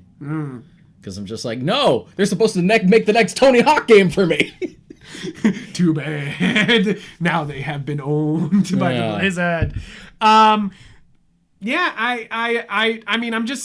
was really kind of like, it was such a nice feeling after the direct. I was like, oh man, this felt normal. Like, I was just like, I don't get much normal anymore. So it's like, this is nice. It's just like, this is good. As a guy who works in, production, it's never normal with all the COVID regulations. So it's nice to have something that is normal, like you're just like, I get that. This is nice. So that's games. What was, were we on movies? To finish it off? I haven't really been watching much in the way of like movies and TV. Valentine's Day just like happens, which means nothing to me. But if you guys are familiar with like Shudder or Monster Vision back on TNT in the old days, there's The Last Drive-In with Joe Bob Briggs, which is always fun to say. I love that name, Joe Bob Briggs. He did a marathon of like 2 movies that are like romantic related. One was called like Tammy and the T-Rex, which is fucking dumb. Yeah. But it was fun. That's the only time I want interruptions. Fuck ads, but if Joe Bob Briggs wants to tell me about like the story about the crazy production of this movie and then go on some weird fucking tangent, and you're like, all right. Then that's fun. Then you can interrupt me. True. So we did Tammy and the T-Rex. Stupid fucking schlocky movie. It's got like Paul Walker in it. It's got Denise Richards when they were super young. What the fuck? Yeah. It's like about a guy who gets killed, so they implant his brain in like an animatronic T-Rex. It's stupid. Oh my. But it's fun in the sense of just like, yeah, it's trash. It's trash. It's trash. It's trash. And then the second one was a lot more interesting. It was called The Love Witch. This came out in 2016. It was shot on 35mm with Technicolor. And it was so well shot that it actually fooled me into thinking it was an older movie at first. Really? You were like, how old is this movie? I didn't know. Because at the start, I was just like, oh, wow, this must be like just one of these old like Technicolor movies. Because it has like that very like satanic panic feel to it. That like that's the tone. Yeah, I'm like, okay, oh my God. All right. And then the Gathering cards it felt so authentic that I'm like, wow, this is an old movie. It looks great. And then I saw like a modern BMW. And you're I was like, wait a minute. Wait, what? Hold up. Hold up. And then it's just like, oh, this was shot in 2016. I'm like, what? It's like, oh, okay, cool. Yeah, it's about this witch who's like trying to find true love. She like manipulates all these men to falling in love with her, and she's trying to find something specific, but they never satisfy her in the end. She ends up killing them. It's like this really like overt take on like feminism. Like witches are just a stand-in for like the way women are treated in general, like from a societal standpoint. Whenever they like speak out, etc. Really super avant-garde, super weird, but definitely more interesting than Tammy and the T-Rex. Yeah. It has a lot of praise. Really? Yeah. I'll have to check it out. It has, like, Rotten Tomatoes ain't shit, but it's got like a 90 on there. I watched Couple things since our last time. We watched together Gotham by Gaslight. We did that last time. Because of HBO Max, we're trying to watch some Batman ones again. So maybe an episode on these Batman animated ones sometime soon. But we're trying. It's one of those things that there's... Gotham by Gaslight was fun. We'll go into it deeper. But yes, Gotham by Gaslight was a lot of fun.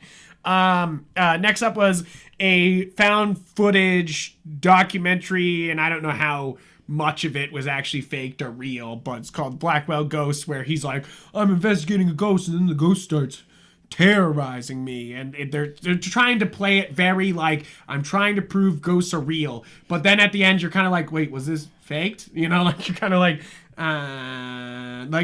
there's like 5 or 6 of them though, so he like keeps the documentary going, and he keeps like trying to prove that ghosts are real, and you're kind of like, I'm okay. Yeah.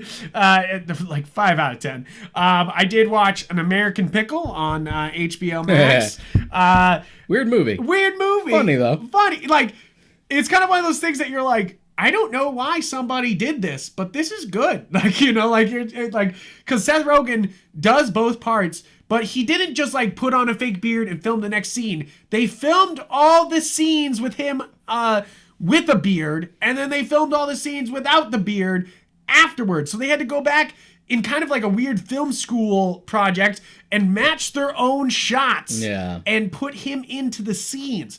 It's kind of a feat, you know? Like, it's kind of one of those movies that you're like, this is kind of amazing in a weird way, you know? Like, where you're like, I appreciate the filmmaking ethic going on here, but what the fuck? Like, it's so odd and quirky, and so it has a very specific sense of humor. Oh, yeah. I thought it was very funny in its own right, but it's funny because it tries to be very serious towards the end, where it's like, what is family, and do you have to hold on to it? Yeah, I feel like if you like movies like Mike White written movies, like Orange County, or even to a certain degree like Napoleon Dynamite or Nacho Libre, where they have that sort of like, is this funny? Yeah. is this I don't know, but I'm amused. Yeah, that's how I felt about the movie, is that like, it's a weird HBO Max launch title, but it's fun, and I'm glad somebody gave somebody money to make it. I feel like a streaming platform like that is kind of the perfect place for it. Because that's a weird thing to put in theaters. I don't know if it would sell well in theaters, but I enjoyed watching it, and I am recommending it. Like, I am not saying it's a bad movie. It's just like one of those ones where you're just like, well, that was weird. Like, you're just like, it was good. I laughed, but also very strange. But I can't.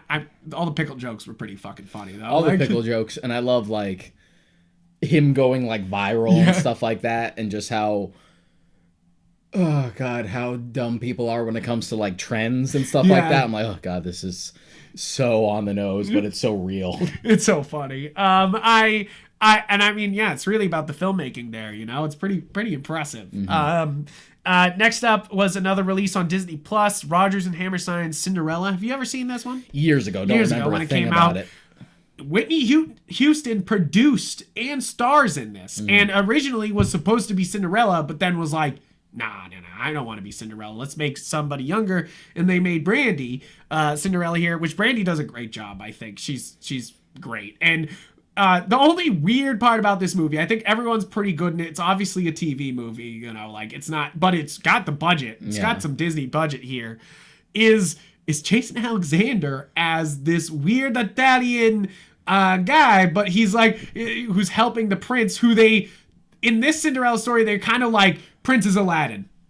Done. They're kind of like, yes, he goes out with the commoners at the beginning of the movie, and then forever on is like, but who was that girl I met in the You're like, so are you Jasmine or Aladdin? Like, you're like, what do you, is he Jasmine now? Like, you're like, what's going on? But I actually I dug this. My only problem is they went far enough with the casting, you know, like, they're like, Asian prince, black Cinderella, and then they don't actually add the culture in. They're like, it's still Rodgers and Hammerstein, which is white, you know, like, which Rodgers and Hammerstein, they love that they're writing a musical. When you're watching Rodgers and Hammerstein, they love that they're a musical. They're in love that they are a musical. Like, they're like, fuck art musical's great. Like, you know, like, and I don't dislike that, but it's definitely like it leans into itself pretty fucking hard because it's Rodgers and Hammerstein. I know there's a word for that, like a phrase or self-indulgent sort of. No, less so for them like loving themselves for like doing the musical, but more the idea of bringing in like people of color for the cast, but not actually exploring the culture. Yeah. Is it coding? It's kind of is coding because it's like where Hamilton actually brought in hip-hop references and referenced the culture. This is just a Rodgers and Hammerstein movie, which they were like diversity, you know, like it's kind of like making what's his name in Beauty and the Beast gay, where it's just like LeFou, where you're like, well, that's kind of an insult, and it's weird that you just threw this in here, you know, like where you could have made an actual gay character and went with it. You transformed a slightly illusionary character that he's gay to being full on. You turned and didn't even do anything with it. You know, we're gonna do a gay character. Oh, which one? The buffoon. Yeah, you're like the dumb one. You're like no. And it's also not. It's vaguely implied and he has like a 2-second dance with like another man. Yeah, because we got to keep it trimmed down enough where like we can edit it out. Yeah, it was one of those things that it's always so like skeevy. Yeah, it's like Disney's done this several times where they haven't gone far enough. You know, like that was another reason people were mad about the whole Blue Sky situation because they were making a movie at the time that was supposed to be like super LBGT. Really? Yeah, that was like their next big project, and now it's like Disney's like, nah, and you're like, fuck. Disney always is like one step forward, 2 steps back all the time. I think it was an adaptation of like a Noelle Steven book. Really? Yeah. Huh. If you guys don't know, Noelle Steven was one of the co-creators for Lumberjanes. Great comic. Oh yeah, good comic. And she's also the showrunner for the Netflix She-Ra, which is a really good show. Yeah, I've heard that's a great show. Like it kind of took over my life for like a week. Yeah, I just watched it just to put something on. I'm like, fuck it, I need a cartoon. Yeah. And then it was just like. And I marathoned the whole thing. And now I'm done. Now what do I do? What do I do with my life? After that, I did finish Azur Lane. And then next, my last thing was watched Crime Scene, The Vanishing at Cecil Hotel, which is the new Netflix true crime documentary. So a lot of people are criticizing this documentary for being a YouTuber documentary because they present the case and then actual true life YouTubers stepped in and tried to solve the case, but in reality kind of fucked it up, you know, like because they were missing information. It wasn't their fault. They tried their best, but it's like the cops were holding things back, the family was holding things back. I won't ruin the spoils for you, but in the end, it's kind of a documentary about how even though these YouTubers are so well-intentioned and stepped up, they were so off base and so wrong and so like and it's kind of just a really sad tale, you know, like in the end you think it's just like maybe she's possessed, maybe it's like a demon thing, and they kind of like all allude to that, and then at the end it's kind of like, yeah, but it's just bipolar depression, and you're like, fuck. You're just like, it's just like one of those things that you're just like, damn, like and it's kind of like it's kind of a subvert of the true crime drama in that way, where you're looking for the culprit the whole time. Even the YouTubers were, they found this one heavy metal guy that had posted a video that he was at the same hotel like a week before she was there, and they were immediately like, that black metal guy, he killed him because he sings about killing things, and you're like, that's what black metal is. So, like, you can't blame this guy. And it, like, turned out the guy wasn't even... He posted the video a year later. He wasn't even there that year. So it wasn't even, like... It wasn't one of those things where he posted it, like, a year later. So it wasn't even, like, actually him even in the same hotel for a year as her. And it's kind of one of those things where the documentary kind of subverts it, where you're looking for the culprit and there is no culprit. People are really good at saying the wrong things with such conviction. Yeah. And and I did enjoy. I don't think this documentary is gonna groundbreak or anything like that. It's not super fantastic, but I do enjoy at the end that there is no, you know, murderer. There is no the grand mystery. It's bipolar depression, and you're just like, fuck, like, God, like, you're just like one of those things where you're just like, aha, the true culprit is the criminal inside your mind, and you're like, fuck. Like, you're just like, no, he's the worst murderer of all. But it did freak Mary out. Mary had some bad nightmares. She said for like a night we had to watch like The Office the next night because she just was like freaked out by it. Because it's not the ghost. Like, we watch a lot of ghost things. I told you about the Blackwell ghosts, and like watch a lot of like demons and like a lot of horror. But it's the true crime that really freaks Mary out. Like, it really, like, because it's actually true. You can't run away from, like, oh, shit, they actually did that, you know? Like, you can't just be like, oh, that was a movie. You have to be like, no, that man, not pertaining to this movie, this documentary, but another Netflix is like, that man actually killed his daughters and put them in a fucking tank, you know? Like, and you're just kind of like, ah! Like, and that's another Netflix documentary that they did. But it's kind of like, the true crime really seems to be like, oh fuck, can't escape that, can you? Like, you know, like, it's just that's a true life thing. Like, but yeah, that's pretty much it for movies and TVs and games and shite for us today. We've been going a while. Yeah, going a while. This is our longest episode in a while. Probably definitely the longest Filthy Casual. We usually keep these pretty short. Yeah, but the direct needs attention. The direct needed attention. But guys, thank you so much. Thank you for tuning in. I'm Yupfrank on Twitter and Instagram. I'm Monte on there. Remember to check out Galaxy of Geek. We have plenty of articles this week. And please check out the podcast on any podcast platform that you are on. We're on everything. Subscribe on YouTube, whatever you like. And we do it for you guys, and we love that you guys are supporting. It's really been helpful. We've seen a real burst in support lately, so thank you guys. And I hope you have a great rest of the week. See you next time. Adios.